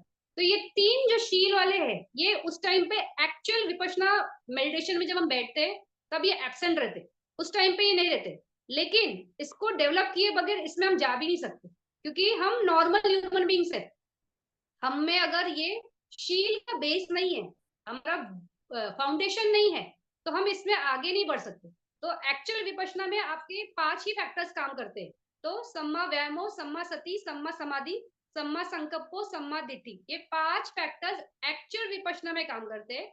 लेकिन उसके काम करने के से पहले हम नॉर्मल, क्योंकि विरति चित्त अगर आपको याद है चेतसिक जो है वो महाकुशल चित्त के साथ जाता है और लोकुत्तर, बस ये दो कैटेगरी के साथ ही जाता है। तो अभी अगर हम तो नॉर्मल है, तो अभी हम इसमें महाकुशल चित्त में, हम अरिया नहीं है, हम पुटुजन है, नॉर्मल ह्यूमन बींग्स है। तो हमारे लिए ये विरति इस तरह से जो बेस बनाएगा और हम आगे बढ़ेंगे। अब अगर ये इससे काम करके इसको यूज करके मतलब शीलों में अच्छे होके, फिर समाधि में काम किया, फिर प्रज्ञा में काम किया, अब हमें हो गई है अगर मान लो मग्ध की प्राप्ति हो जाती है, आप श्रोतापन बन जाते हो, तो अब क्या, तो श्रोतापन जब कोई व्यक्ति बनता है तो उसका प्रमोशन होता है। तो अभी जैसे हम है नॉर्मल है, अगर मान लो ये पूरे जीवन निकल जाए और ये पूरे जीवन में मग्ध फल की प्राप्ति ना हो, यानी हम क्या है फिर भी पुटुजना है, पुटुजना है मतलब नॉर्मल वर्ल्डिंग, वर्ल्डिंग मतलब जो इस भव में जो जीता है ना उसको पुटुजना ये शब्द इस्तेमाल करते हैं। तो इस तरह से हम वर्ल्डलिंग है, यानी कि इस वर्ल्ड में ही रहेंगे, कहीं इस वर्ल्ड के बाहर नहीं, यानी 31 भूमि के बाहर वाले हम नहीं बने अभी तक। तो अगर ऐसा कोई व्यक्ति है, अभी मान लो यहाँ से अच्छा बहुत कुशला है, तो यहाँ से निकल के रूप भूमि में उत्पत्ति हुई। रूप भूमि बड़ा स्टेज है, बहुत सालों मतलब साल नहीं एयॉन्स मतलब बहुत लाखों बिलियंस ऐसे बहुत बड़ा कैलकुलेशन है, उतने साल हम वहां जिएंगे। उसके बाद लेकिन गारंटी नहीं है क्या होगा, अगर कोई बहुत स्ट्रॉन्ग अकुशला लास्ट मोमेंट पे चित्त अवस्था पे आया, यानी चुटी पल पे आया रूप वचरा में, तो वहां से सरक के हम मान लो इस भूमि में भी आए, इस भूमि में भी, लेकिन ऐसा हुआ कि तिरछरना में चले गए, तो कोई कुत्ता बन गए, बिल्ली बन गए, कुछ भी बन गए। तो जब तक पुटुजना की अवस्था में है तब तक कोई गारंटी नहीं है कि आज हम यहाँ पे है, यानी ह्यूमन वर्ल्ड हम किसे बोलते हैं, मनुष्य श्रेष्ठ है। किससे श्रेष्ठ है, सबसे श्रेष्ठ है। हम ये भी बोलते हैं कि भगवान से भी श्रेष्ठ है मनुष्य, क्यों, क्योंकि यहाँ पे हम फल की प्राप्ति के लिए काम कर सकते हैं। तो इतना श्रेष्ठ अवस्था मिलने के बाद भी ऐसा हो गया कि हम यहाँ से अच्छा ऊपर गए, ऊपर से लेकिन सड़क के इतना बुरा नीचे चले गए कि उस अभी वहां से कैसे ऊपर आए। तो ये जो साइकिल है ये कट ही नहीं होता है, तो ये बहुत मुश्किल है। तो कट करने के लिए ये 8 मध्यम के साथ काम करेंगे, वही कट होता है। अभी इसके साथ काम करके हमने कट कर लिया, यानी हम अभी श्रोतापन बन गए। तो श्रोत यानी कि क्या? धारा जो बहता है। तो ये लेकिन कैसी धारा है? ये धारा है ना ऐसी है जो नीचे नहीं बहती है, सिर्फ ऊपर की तरफ बहने वाली धारा है। इसलिए इसको बोलते हैं अरिया श्रोत। मतलब इस तरह की श्रोत जो ऊपर जाएगी, जैसे नदियां हैं, हिमालय से जो नदियां ये करती है, क्या बोलते हैं, उनका बहाव है, तो वो किस तरह से बहती है? नीचे की तरफ बहती है और समुद्र में आके मिलती है, यानी उनके बहाव नीचे की तरफ है। इसी तरह से पुटुजना का बहाव हमेशा नीचे की तरफ रहता है। मतलब गारंटी नहीं है कि आज देवा वर्ल्ड में, मतलब मान लो तावतीसा में जन्म हुआ, फिर नेक्स्ट जन्म में तावतिमसा से हम इस जन्म में इसमें जाएंगे, इसमें जाएंगे, ऐसा गारंटेड नहीं है। तो ये ऐसा शोध है जो आपको नीचे भी गिरा सकता है। लेकिन अरिया शोध जो है वो ऐसा शोध है कि आपका सिर्फ प्रमोशन होता है, ऊपर ही जाना है, नीचे आना ही नहीं है। तो श्रोताबन बनने के बाद इस तरह का शोध मिलता है, तो इसलिए इसको बोलते हैं कि धम्मा शोध, या ऐसा शोध जो आपको ऊपर ही लेके जाएगा। अभी एक बार श्रोताबन बन गए, यानी क्या हुआ वहां पे कि आपको ये आर्य अष्टांगिक मार्ग जो है, इसको यूज करके, अप्लाई करके आपने अब श्रोताबन बन गए। अभी श्रोताबन बनने से अभी काम तो वहां पे खत्म नहीं हुआ ना, अभी श्रोताबन के आगे सगातागमी है, अनागामी है, अरंत है। तो अभी ये फिर भी ये मगहम के साथ ही काम चलेगा, आगे भी चलेगा। लेकिन जैसे हम श्रोताबन बन गए, यानी हमारा प्रज्ञा का स्टेज ना बहुत स्ट्रांग हो गया। अभी जो सम्मा दिट्ठी है ना, ये फर्स्ट आ गई। जब हम नॉर्मल थे तब हमारा काम शुरू हुआ बेस शिला से, शिला से फिर हम समाधि गए, समाधि की प्रज्ञा आई। अब लेकिन जब आर्य बन गए तो फर्स्ट सम्मा दिट्ठी हो जाती है। तो सम्मा दिट्ठी फर्स्ट है, यानी यहाँ पे प्रज्ञा है। तो इस सम्मा दिट्ठी से हुआ क्या? इस सम्मा दिट्ठी से ये हुआ कि जैसे ही आपने प्रज्ञा से ये पा लिया, तो क्या क्या तोड़ा था? हमने देखा था ना कि संयोजन कौन से टूटे थे? तो सखाया दिट्ठी, ये संयोजन टूटता है, यानी रॉन्ग व्यू, हमारी जो रॉन्ग अंडरस्टैंडिंग थी इस भव में, वो टूटती है। तो सखाया दिट्ठी कैसा था? वो अनुशय है ना, ये है ना, बहुत गहरे दबे हुए हैं, हमें समझ में भी नहीं आता है कि कैसे, और जैसे उनको मौका मिलता है वो ऊपर आते हैं और इस तरह से अंधकार में ही रखते हैं। लेकिन सम्मा दिट्ठी ऐसा उजाला है, नॉलेज का उजाला है, कि अब ये जो उजाला हमें मिल गया है वो कभी भी अंधकार में कन्वर्ट ही नहीं होगा। यानी इसके आगे आप ऊपर ही ऊपर जाओगे, नीचे आना ही नहीं है। ऐसा कभी नहीं होगा कि सम्मा दिट्ठी बाद में फिर से लोप हो जाएगा, यानी वो गायब हो जाएगा और आपको फिर से बुलावा बुलावा होगा, फिर से संसार में कुछ होगा, वैसा नहीं होगा। तो ये ऐसी रोशनी है जो आपको आगे ही लेके जाएगी। फिर जब आपके सम्मा, तो ये कि अब आपको हर हर टाइम में, मतलब बोलते हैं कि श्रोतापन बनने के बाद उस व्यक्ति को हर पल में अनित्य बोध, दुख बोध और अनात्म बोध ये बहुत क्लैरिटी से समझने लगता है। तो उसको ये 3 लक्षण वाले चीज बहुत समझ में आते हैं। उसको 4 आर्य सत्य बहुत अच्छे से समझ में आता है, और वो जितना जल्दी जितना अच्छे से चाहे उतना फास्ट काम कर सकता है। अभी कैसा होता है, हमको बहुत बहुत मेहनत करनी पड़ती है ना, ऐसा होता है ना, बहुत घंटे बैठने के बाद भी शायद पूरे 1 घंटे में चित्त भी, सास को भी नहीं समझ पाया। ऐसा होता है, ब्लैंक होता है काफी टाइम कि हम बैठे हैं, बॉडी में भी पूरी ऐसे उपेक्षा वाली, उपेक्षा मतलब ये मूर्छा वाली, उपेक्षा नहीं, मूर्छा वाली संवेदना है। तो इस तरह से समझ में नहीं आता है। लेकिन एक बार सम्मा दिट्ठी का आपका क्षेत्र एस्टेब्लिश हो गया, आप अरिया बन गए, तो अब क्या होगा? ये रोशनी या ये नॉलेज कभी खोता नहीं है, जाता नहीं है, हमेशा ही रहता है। फिर सम्मा दिट्ठी से इस तरह से काम करते करते क्या होता है कि हम ये हमारा इंटेंशन या कोई भी चीज को समझने का या अपने माइंड को अप्लाई करने का जो ये होता है, फोकस होता है, वो बहुत स्ट्रांग होता है। अभी ये अरिया बन गए, श्रोतापन बन गए, जैसे जन्म होगा दूसरा, तो उसमें मन को बहुत अच्छे से मालूम है कि मुझे यहाँ पे इस चीज पे फोकस करना है। किस पे फोकस करना है? 3 लक्षणों पे फोकस करना है, 4 आरएसएस पे फोकस करना है। इस तरह से मुझे फोकस करके मुझे ये सारे जो भी जितना भी भव में जमा किया है, जो भी गलत चीजें जमा की है, उनसे निकलते जाना है। तो इस तरह से मन बहुत स्ट्रांगली उसके साथ फोकस हो जाता है कि कैसा है, कैसा मैं काम करूंगा, कैसा करूंगी। तो वो बहुत अच्छे से समझ आता है। मतलब माइंड जो है, वितक जो है, वो बहुत अच्छे से उस ऑब्जेक्ट के साथ रुकता है, जो निभाना का जो ऑब्जेक्ट है उसके साथ ही टिकता है। तो इस तरह से सम्मा संकल्पो, फिर जब सम्मा संकल्प आपका अच्छे से डेवलप होने लगता है या डेवलप होते रहता है कंप्लीटली कंटिन्यूसली, तो उसमें ये होता है कि जब भी आप किसी से बात करोगे तो आपकी वाणी दुचरित नहीं होगी। यानी उसमें ना मूसा वाचा होगा, ना पिसुना वाचा होगा, ना परुसा होगा, ना समाफल होगा। तो वाणी भी आपकी बहुत अच्छी होने लगती है। तो इस तरह से हमेशा जब भी बोलोगे अच्छा ही बोलोगे, धम्मा के बारे में ही बोलोगे, तो सम्मा वाचा इस तरह से डेवलप हो जाता है, होना शुरू हो जाता है। तो यानी उसको पहले क्या होता है, जब हम लोकिया में होते हैं तो हमें कॉशियसली करना पड़ता है कि किसी को गाली ना दे दे, किसी से हम झगड़ा ना कर ले, किसी से हम कुछ हम वो गलत ऑक्यूपेशन या कोई बिजनेस ना कर ले। तो वहां पे सजगता रखनी पड़ती है और उसको अवेयरली करना पड़ता है। यहाँ पे ये भी इनबिल्ट हो गया, ये अपने आप हो जाएगा, आपका वाणी वैसा ही हो जाएगा। फिर उसी तरह से आपका कर्म ऐसा होगा कि उससे आप किसी की हानि नहीं करोगे। तो हमारा ये काया से जो कर्म है वो भी सम्मा हो जाता है। फिर इस तरह से सम्मा आजीवा, आप अगर कोई बिजनेस करोगे, मान लो इस वर्ल्ड में आ गए ऑफिस वर्ल्ड, क्योंकि श्रोतापन के बाद जब तक सगादागामी है, एक वंस रिटर्नर है ना, एक बार आ सकते हो यहाँ पे। तो मान लो इस काम भूमि में ये हुआ, उत्पत्ति हुई, तो आजीवा होगी, तो वो भी सम्मा आजीवा ही होगी। तो इस तरह से आप काम करते करते आपका ये सम्मा आजीवा भी एस्टेब्लिश हो जाता है। फिर इसके आगे हमारा कितना, हमारा सम्मा दिट्ठी हो गया, संकल्पो सम्मा, हाँ। फिर इसके आगे सम्मा वयमो। तो जब आप काम करते हो ये वीर्य के साथ आगे और डेवलप करने के लिए, तो वीर्य के साथ जब डेवलप कर रहे हो तो आपको ये बहुत क्लियर हो जाता है कि कैसा काम करना है। तो यहाँ से वीर्य से लेके सती और समाधि, ये तीनों स्टेजेस में आपका, आप तीनों के साथ बहुत अच्छे से काम करते हो, क्योंकि सती जो है, समाधि जो है, वीर्य जो है, ये इसको शील, समाधि और प्रज्ञा, इन तीनों के साथ काम करना होता है। तो ये छूटता नहीं है। तो इस तरह से काम करते करते आपका स्टेशन आगे आगे ही आएगा। तो अगर एक बार अरिया बन गया कोई, यानी श्रोतापन बन गया, तो ना उसके लोक में, मतलब यहाँ से ये है, मान लो ये काम लोक है, तो इससे ऊपर वाला लोक में आप चले जाओगे।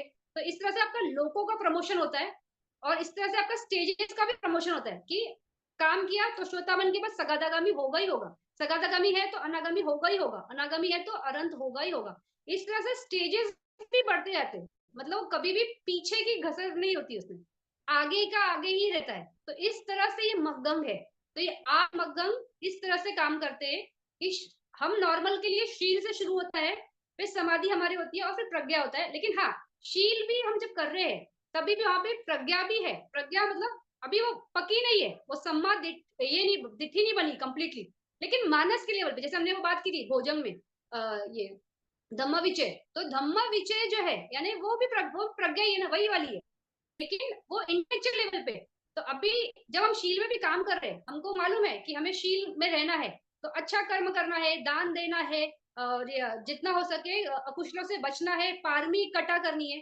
तो ये सब भी, इसके लिए भी प्रज्ञा लगती है। ऐसा नहीं है कि यहाँ पे शील बोल रहे हैं तो हम वहां पे प्रज्ञा नहीं है, प्रज्ञा है, लेकिन ये आधारभूत ज्यादा, इसमें हम इसको प्राथमिकता देते हैं इन सब चीजों को। लेकिन दिट्ठी वही है, सम्मा दिट्ठी, भले आप नॉर्मल ह्यूमन रहो या अरिया रहो, दोनों में सम्मा दिट्ठी प्रबल ही चलती है। पहले महसूस नहीं होती है, समझ में नहीं आता है, लेकिन बाद में सम्मा दिट्ठी बहुत स्ट्रांग समझ में आती है। एक बार अरिया बन गए तो वो बहुत स्ट्रांग हो जाती है और बहुत आगे चलती है। फिर जब हमने सम्मा दिट्ठी के बारे में बात किया था, इसके पहले भी एक बार बात आई थी इसमें, तो मैंने बताया था कि सम्मा दिट्ठी 5 टाइप की होती है। एक कम्मा सक्कता सम्मा दिट्ठी होती है, यानी कि बहुत अच्छे से समझ में आता है हमें कि कॉज एंड कंडीशंस कैसी है, मतलब हम जो कर्म करेंगे उसका इस तरह से फल आएगा। तो कॉज एंड इफेक्ट की थ्योरी बहुत अच्छे समझ, मतलब कर्म की जो ये थ्योरी है वो समझ में आती है, तो वो कम्मा सक्कता सम्मादिट्ठी में आता है। फिर एक सम्मादिट्ठी होती है जो नाम रूप परिगा समाधिति। तो ये नाम है, ये रूप है, इस तरह से अभी हमको इंटेलेक्चुअली समझ गया ना, ये नाम है, ये रूप है। तो इस तरह का हम भेद तो समझ पा रहे हैं। तो ये एक टाइप की सम्मादिठी है, ये गलत दिट्ठी नहीं है, सम्मादिठी है। फिर उसके आगे हेतु पचाए परिगा समाधिति। तो हर चीज के पीछे कंडीशन होता है। तो अगर हम लोभ से कोई काम करेंगे तो अकुशल है, तो उसका रिजल्ट अकुशल आएगा, तो अपाया भूमि जाएंगे। अगर हम कुशल से करते हैं, तो कुशल यानी लोभ, ये अलोभ, अदोष और मोह, ये 3 हेतु से काम करते हैं, तो ये कुशल है। तो इसका, इससे जो कंडीशन से कम्मा किया है, इसका विपाक कुशल आएगा, तो हम त्रिहेतुक बन के आएंगे। तो इस तरह से हम ये भी समझने लगते हैं कि किस भावना से या किस हेतु से हम काम कर रहे हैं, तो वो हेतु पचाए में आता है। फिर विपश्यना, ये विपश्यना परिगा समाधिति। तो विपश्यना में वही हम ऑब्जर्व कर रहे हैं ना, apparent truth of the moment, यानी इस क्षण की सच्चाई, यथाभूत ज्ञान दर्शन, मतलब क्या ज्ञान दर्शन, इस क्षण यथाभूत, अभी, इस वक्त तो इस तरह का विपश्यना सम्मादिटी, और फिर मग्ग फल, लोकोत्तर मग्ग फला सम्मादिटी। तो वो तो जब मग्ग और फल की प्राप्ति होती है उस टाइम पे क्या हम देखते हैं, कैसे ऑब्जर्व करते हैं और कैसे हमें निब्बाना मिलता है, तो वो सम्मादिटी ही पहुंचाती है उस तरफ, वो निब्बाना के पास, क्योंकि वो प्रज्ञा ही है जो वहां पे पहुंचा सकती है। तो इस तरह से ये 8 मग्गंग है। फिर ये 8 मग्गंग में अगर चित्त की बात करेंगे तो 8 कुशल, 8 क्रिया, फिर 26 जो अर्पणा जवना है वो, तो वो सारे इसके एसोसिएटेड होते हैं। और इस तरह से ये मग्गंग के साथ हम काम करके, इसलिए ये रास्ता है ना, इसीलिए ये मुक्ति का रास्ता क्यों बोला गया, कि रास्ता ही ऐसा है कि आपको ऐसा डेवलप करोगे तो ऐसा पहुंचोगे, तो यहाँ से यहाँ पहुंचोगे, और अगर पहुंच गए तो फिर कैसा आगे का और रास्ता है, तो यही आगे लेके जाएंगे, यही है, यही फैक्टर्स है, इसके अलावा कोई और फैक्टर्स नहीं है। यही भगवान बुद्ध की सबसे बड़ी इन्वेंशन थी, ये आर्य अष्टांगिक मार्ग।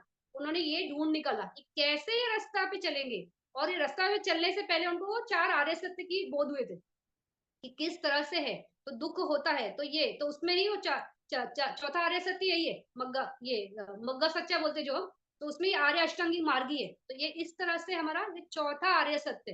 तो इस तरह के हमारे ये 8 मग्गंग है। अभी इसके आगे, अभी तो सिर्फ यही है, थोड़ा सा क्लैरिफिकेशन से। एता, उसके नीचे देखना, एता पाना चत्तारो सती पठाना ती सम्मा सती एका व पवुच्यति तथा चत्तारो समापदना ती च सम्मा व्यामो।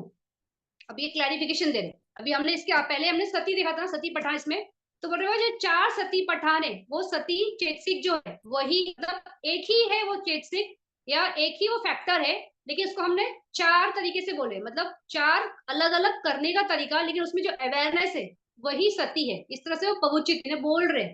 फिर तथा चत्तारो समापादन ती च सम्मा व्यायामो। तो जो 4 समापादन देखे थे हमने, तो 4 समापादन कौन से थे, कि अकुशल धम्मा जो हमारे उत्पन्न नहीं हुए, वो उत्पन्न ना होने देने के लिए हमारा जो एफर्ट्स है, वीर्य है वो। फिर जो हमारा ये जो अकुशल धम्मा जो अभी उत्पन्न हो रहे हैं या होंगे आगे, तो उनको भी ना होने दे इस तरह से। फिर कुशल धम्मा जो उत्पन्न हुए उनको मेंटेन करना है, और जो नहीं हुए उनके लिए प्रयास करना है। तो उसमें क्या होता है, हम वीर्य है ना, हमारा एफर्ट्स है ना, तो वो ये सम्मा व्यायाम यानी एफर्ट्स, वीर्य, वही बोल रहे, बाकी कुछ नहीं है। उसके आगे का गाता, छंदो चित्तम उपेक्षा च छंदो चित्तम उपेक्षा च सदा सति पितियो सम्मादिति च संकल्पो व्यामो वीरितयम सम्मा सती समाधि ति चुदस एते सभ वातो सत्ता तिमसा सब्बा भेदाने सत्तादा तथा संगव। अभी हमने 37 बोधिया पक्ष देखा, लेकिन वो बोल रहे हैं कि 37 में 37 चीजें नहीं है, तो इसमें क्या क्या है, तो वो बता रहे। तो इसमें छंद है, फिर चित्त है, उपेक्षा है, सद्दा है, पसद्दी है, पिति है, सम्मादिति है, संकप्पो है, व्यायामो है, विरति है, फिर सम्मा सती, सम्मा समाधि। इस तरह से ये 14 है। मतलब अगर जैसे 4 सती पठान है, तो 4 सती पठान 4 है, लेकिन उसमें है तो सती एक ही ना, तो सती एक हो गई। फिर उस तरह से 4 समापादान है, यानी वो है वीर्य, तो वो एक हो गया, तो इस तरह से वीर्य वो एक हो गया।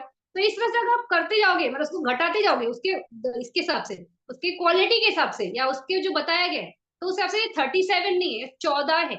तो ये 14 का इसका ये पेज नंबर इस पे देखो, 7.3 पे टेबल दिया है, वहां पे क्लियर है। फर्स्ट वाला लिखा है एनर्जी यानी वीर्य। तो वीर्य कैसा है वो, इस एक मिनट हम पहले गाथा पढ़ लेते, सॉरी हम पहले गाथा पढ़ लेते फिर उसके बाद। तो इस तरह से ये 37 है, इसके आगे वाली गाथा, उसके बाद वो टेबल। संकप्पा 283 पे देखना, संकप्पा पसदी च पीति उपेक्षा छंदो च चित्तम वीरति तयम च नव एका थाना वीर्यम नव।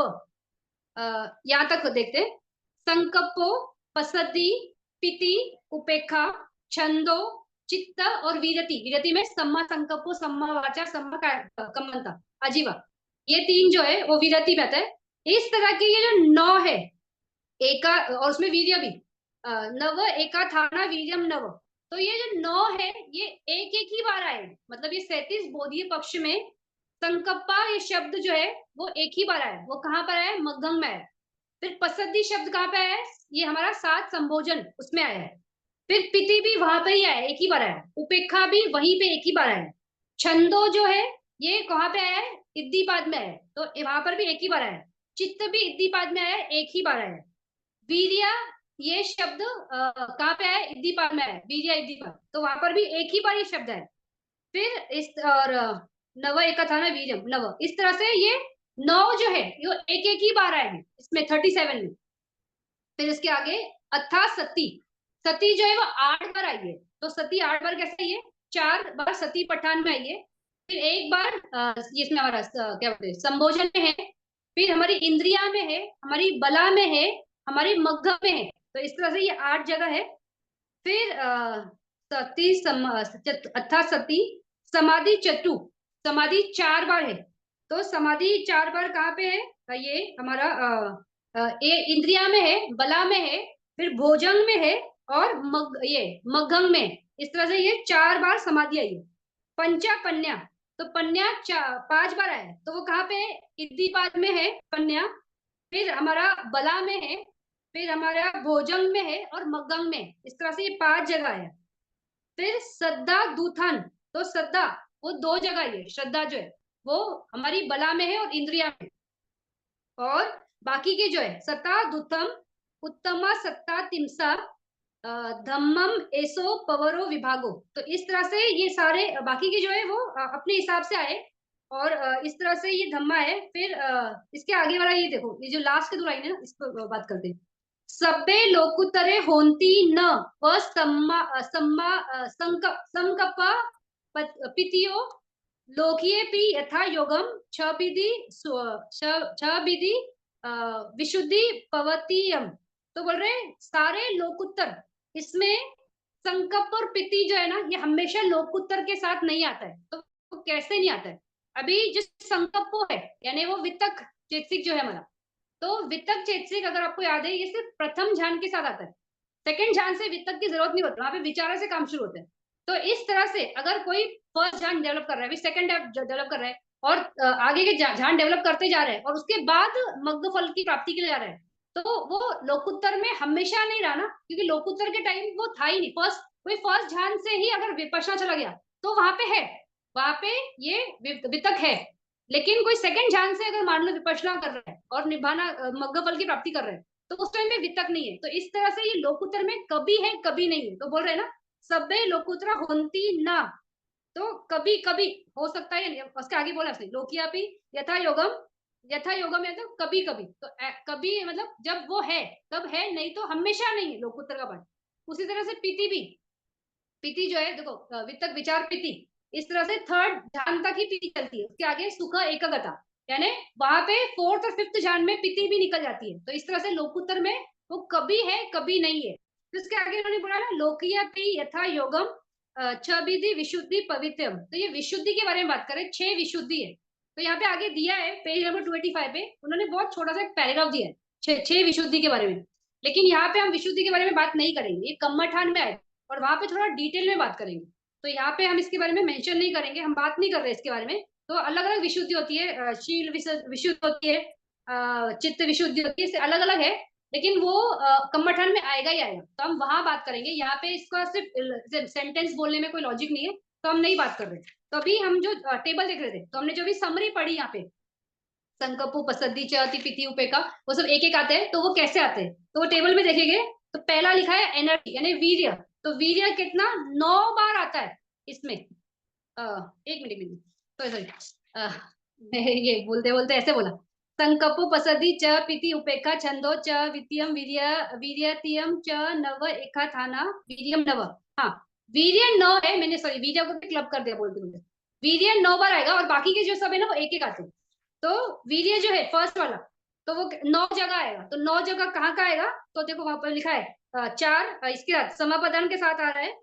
फिर ये इद्दीपाद में एक बार आएगा, फिर उसके बाद एक बार बला में आएगा, एक बार इंद्रिय में आएगा, एक बार भोजंग में आएगा, और एक बार मगंग में आएगा। तो इस तरह से 9 बार वीर्य आता है। फिर जो ये है क्या बोलते हैं सती, सती 8 बार आता है। तो 4 सती पठान में आएगा, एक साथ आता है वो। फिर उसके बाद इंद्रिया में आएगा, बला में आएगा, भोजंग में आएगा, और मगंग में आएगा। इस तरह से वो 8 जगह आता है। फिर पन्या, पन्या इद्दीपाद में आएगा, और बला में आएगा, फैकल्ट इसमें इंद्रिया में आएगा, भोजंग में आएगा और मग्गंग में आएगा। तो इस तरह से 5 जगह आएगा। फिर कंसंट्रेशन, समाधि, समाधि 4 जगह आती है। तो वो कौन सी है? इंद्रिया आएगा, बला आएगा, फिर भोजंग आएगा और मग्गंग आएगा। फिर श्रद्धा, श्रद्धा 2 जगह आता है, एक इंद्रिया में आएगा और एक ये बला में आएगा। फिर ये है वितक्क, वितक्क एक ही जगह आता है, मग्गंग में आता है। फिर पसद्दी, वो एक ही जगह आता है, भोजंग में आता है। फिर पिति, वो भी भोजंग में आएगा। फिर उपेक्षा, वो भी भोजंग में एक ही बार आएगा। फिर छंदो, छंदो एक ही बार आता है, इद्दीपाद में। और चित्त, वो भी एक बार आता है, इद्दीपाद में। फिर सम्मावाचा, सम्मा कम्मंत, सम्माजीवा, ये सब एक बार आए, मग्गंग में आए।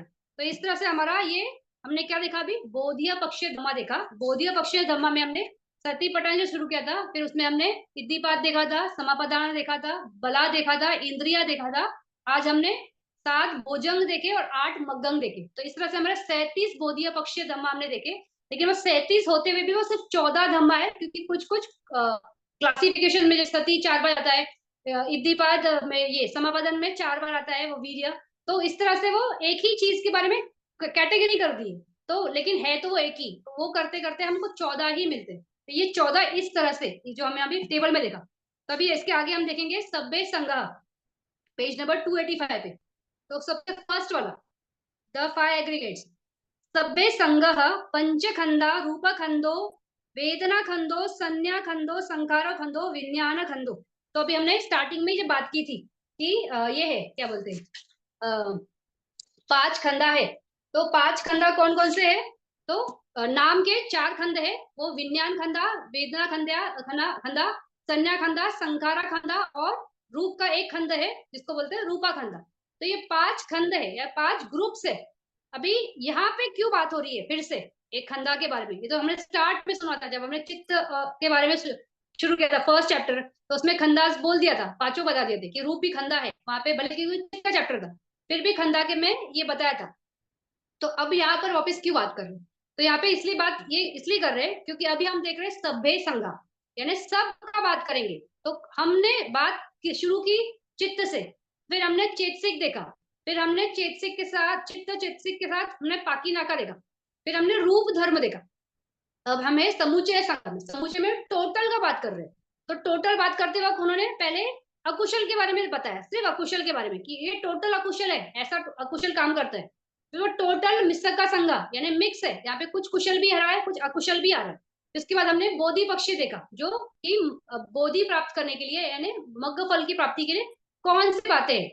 अब वो बात कर रहे हैं, हम टोटल बात करेंगे, सब मतलब सबके बारे में बात करेंगे।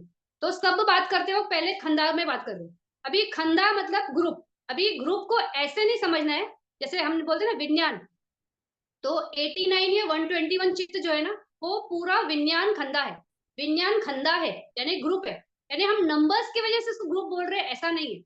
इसको ग्रुप बोलने के पीछे, इनका कैटेगरी करने के पीछे ऐसा बताना है, भगवान बुद्ध ये बोल रहे हैं यहाँ पे कि खंड हम उसको बोलेंगे जिसका भेद हम पास्ट प्रेजेंट फ्यूचर इस तरह से कर सकते, यानी काल भेद कर सकते। अब जैसे वेदना है, तो इस क्षण मुझे कुछ अच्छा लगा, तो उस इस क्षण ये सोमनस की वेदना है। लेकिन इसके बारे में जब मैं सोचती हूँ, मतलब अगर मतलब अभी मान लो, अभी अभी नहीं, मान लो पास्ट का, पास्ट कोई ऑब्जेक्ट है, उस टाइम पे मुझे वो, जब वो एक्सपीरियंस हो रहा था उस टाइम वो सोमनस था। लेकिन अब मैं जब एक्सपीरियंस कर रही हूँ तो उतना शायद खुशी नहीं है, यानी वही वेदना, उसी के बारे में सोचना है। लेकिन पास्ट था, अभी फ्यूचर प्रेजेंट मोमेंट में उसी वेदना को उस तरह से नहीं समझ रहा है, या उससे ज्यादा खुशी हो रही है। चेंज हो सकता है जो भी है, कम या ज्यादा। तो वही चीज के बारे में पास्ट भी था, वही प्रेजेंट में भी है। और एंटीसिपेट मतलब माइंड सोच रहा है कि कल को फिर से ऐसा कुछ मिलेगा, या कुछ ऐसा होगा, या ऐसे कुछ एफर्ट्स डालेंगे तो ऐसा कुछ हो जाए क्रिएट लाइफ में। तो फ्यूचर, उसके साथ भी एक वेदना जुड़ रही है ना, कि अच्छा लगेगा ना कि हाँ मैंने ये पा लिया, मैंने वो कर लिया। तो इस तरह से जिस चीज को आप पास्ट प्रेजेंट फ्यूचर उसमें आप डाल सकते हो, वो एक तरह से बोलना है। फिर भगवान बुद्ध बोल रहे हैं कि इसको इस तरह से भी देखना है कि ये इंटरनल और एक्सटर्नल, यानी अजयता और बहिदा, ये दो तरीके से है। तो बाहर कुछ हम ऑब्जेक्ट देखते हैं तो वेदना प्रकट होती है, लेकिन वो वेदना बॉडी में भी प्रकट होती है ना। तो इस तरह से बाहर और प्रेजेंट, मतलब आगे बाहर और अंदर, तो इस तरह से, तो वो बाहर भी है और अंदर भी है। फिर उसमें और डीप में जाओगे तो उसको और ऐसा करना है कि वो मतलब हीन है या ये है प्रणीत है, यानी पनीता है, यानी सुप्रीम है।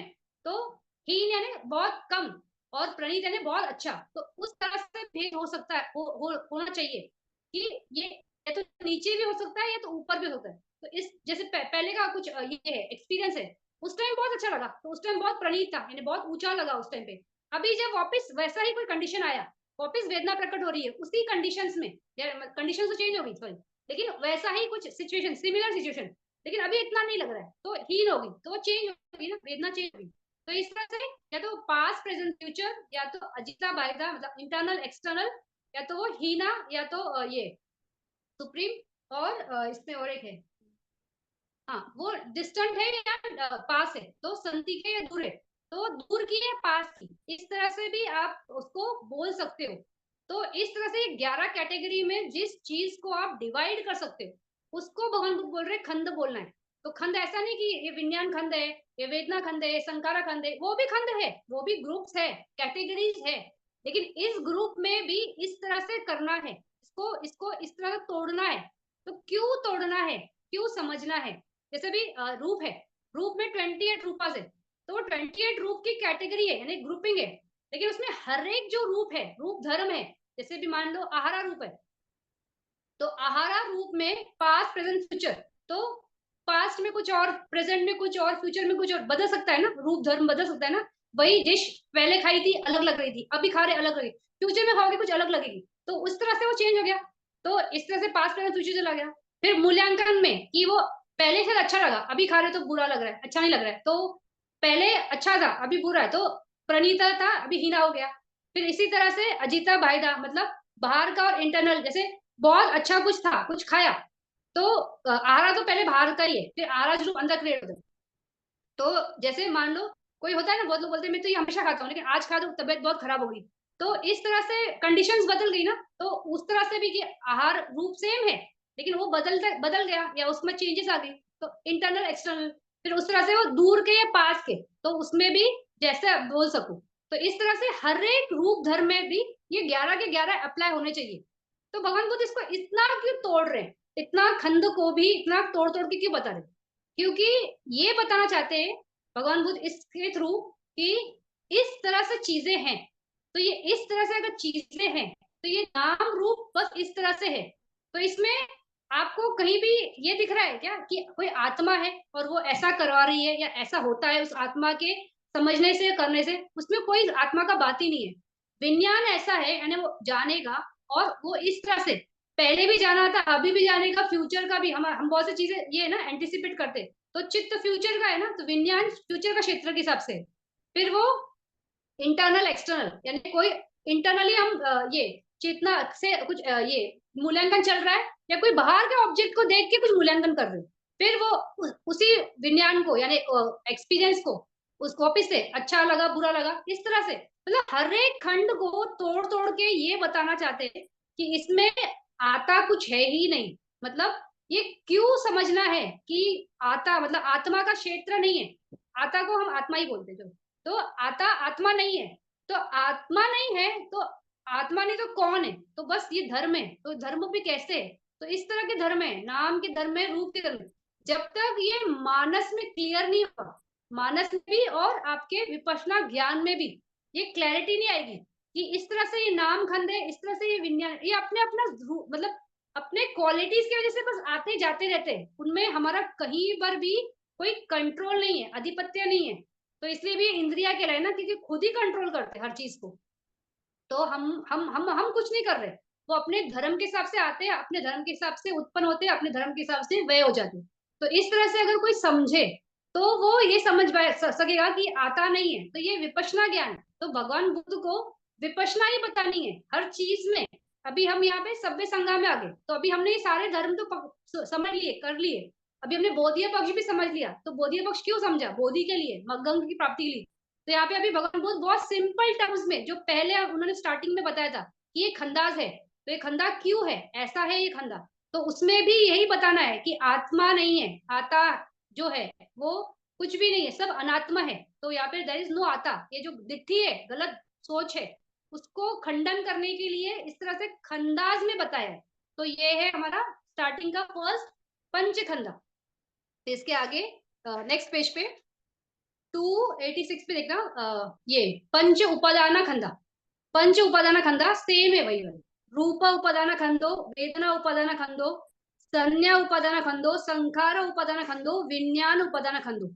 तो यहाँ पे भगवान बुद्ध ने उपादान ये शब्द इस्तेमाल किया है तो वही रूप खंड, विज्ञान खंड, संज्ञा खंड, संकारा खंड, और ये विज्ञान संज्ञा से, हाँ सारे। तो इस तरह से वेदना, तो इस तरह से भगवान बुद्ध वही बता रहे, लेकिन यहाँ पे उपादान शब्द जोड़ दिए। तो उपादान क्यों जोड़ा है, तो अभी जैसे किसी को बता रहे, समझा रहे, अभी यहाँ पे भगवान बुद्ध अलग अलग तरीके से वही बात बताने वाले जो वो बताना चाहते हैं। मग्न फल की प्राप्ति के लिए, विपश्यना ज्ञान के लिए कैसे काम करोगे। तो सभ्य संज्ञा इसलिए बोला इसको, क्योंकि कहीं से भी समझो, कैसे भी समझो, ये समझो ये बात तुम्हारे लिए है, इस तरह से है।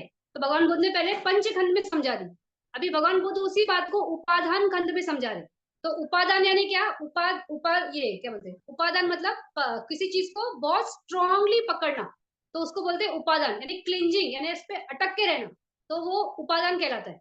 तो ये बोला है रूप खंड कैसा है, ये एक उपादान खंड है। फिर वेदना कैसे, ये एक उपादान खंड है। संज्ञा भी एक उपादान खंड है, संखारा भी उपादान खंड है, विज्ञान भी उपादान खंड है। इस तरह से ये अटकाव है, मतलब इस तरह से एकदम स्ट्रांगली पकड़े हुए क्षेत्र है, मतलब अपने आप धर्मों को पकड़ के रखते हैं। तो अभी जो उपादान जब शब्द आता है, तो उपादान यानी पकड़ या जकड़। तो जकड़ कब होती है, जब वहां पे लोभ होगा, तभी वहां पे पकड़ आ सकती है। तो जो भी धर्म लोभ और दिट्ठी से करेंगे, तो उससे उसकी वजह से क्रिएट होता है उपादान। तो पटिज समुपाद में है ये कि ये ताना पचय उपादान, क्योंकि ताना यानी क्रेविंग, यानी कुछ आसक्ति है, उस आसक्ति की वजह से ये उपादान हुआ। उपादान मतलब यहाँ पे एक लटक गया, मतलब जुड़ा हुआ, तो पकड़ लिया उसने। तो लोभ वैसे ही है ना, कि अपने ऑब्जेक्ट का चिपकता है। तो इस तरह से लोभ और दिट्ठी की वजह से ये उपादान क्रिएट होते हैं। तो इसलिए इनके मूल में ये दो चेतसिक बहुत स्ट्रांग है, बहुत प्रबल है, तो लोभ के और दिट्ठी के। तो दो लोभ और दिट्ठी से ये हुआ। अभी हमको जब बात करनी है टोटल की, जैसे अभी हाँ पहले वाला था, तो उसमें हमने पंचखंड का बात की। तो पंचखंड में जो विज्ञान है वो सारे 89 चित्ता से, फिर जो रूप है वो 28 रूप है। वेदना जो है वो वेदना खंडा है, यानी एक अपना खुद का स्ट्रॉन्ग कैटेगरी है। फिर संज्ञा जो है संज्ञा खंडा है, और संकारा जो 50 ये है क्या, चित्सिक के जो बचे हुए। तो अभी वैसे ही यहाँ पे हम जो बात कर रहे हैं इसमें, तो ये उपादान खंडा में भी सारी वही है, लेकिन इसमें विज्ञान जब हम ले, तो विज्ञान लेते वक्त हम यहाँ पे 81 चित्ता बोलते हैं। क्यों 81 चित्ता बोलते हैं, यहाँ पे लोकुत्तर चित्त नहीं लेते, मग और फल के चित्त हम नहीं लेंगे। क्यों नहीं लेंगे, क्योंकि लोभ जो है वो अकुशल धम्मा है।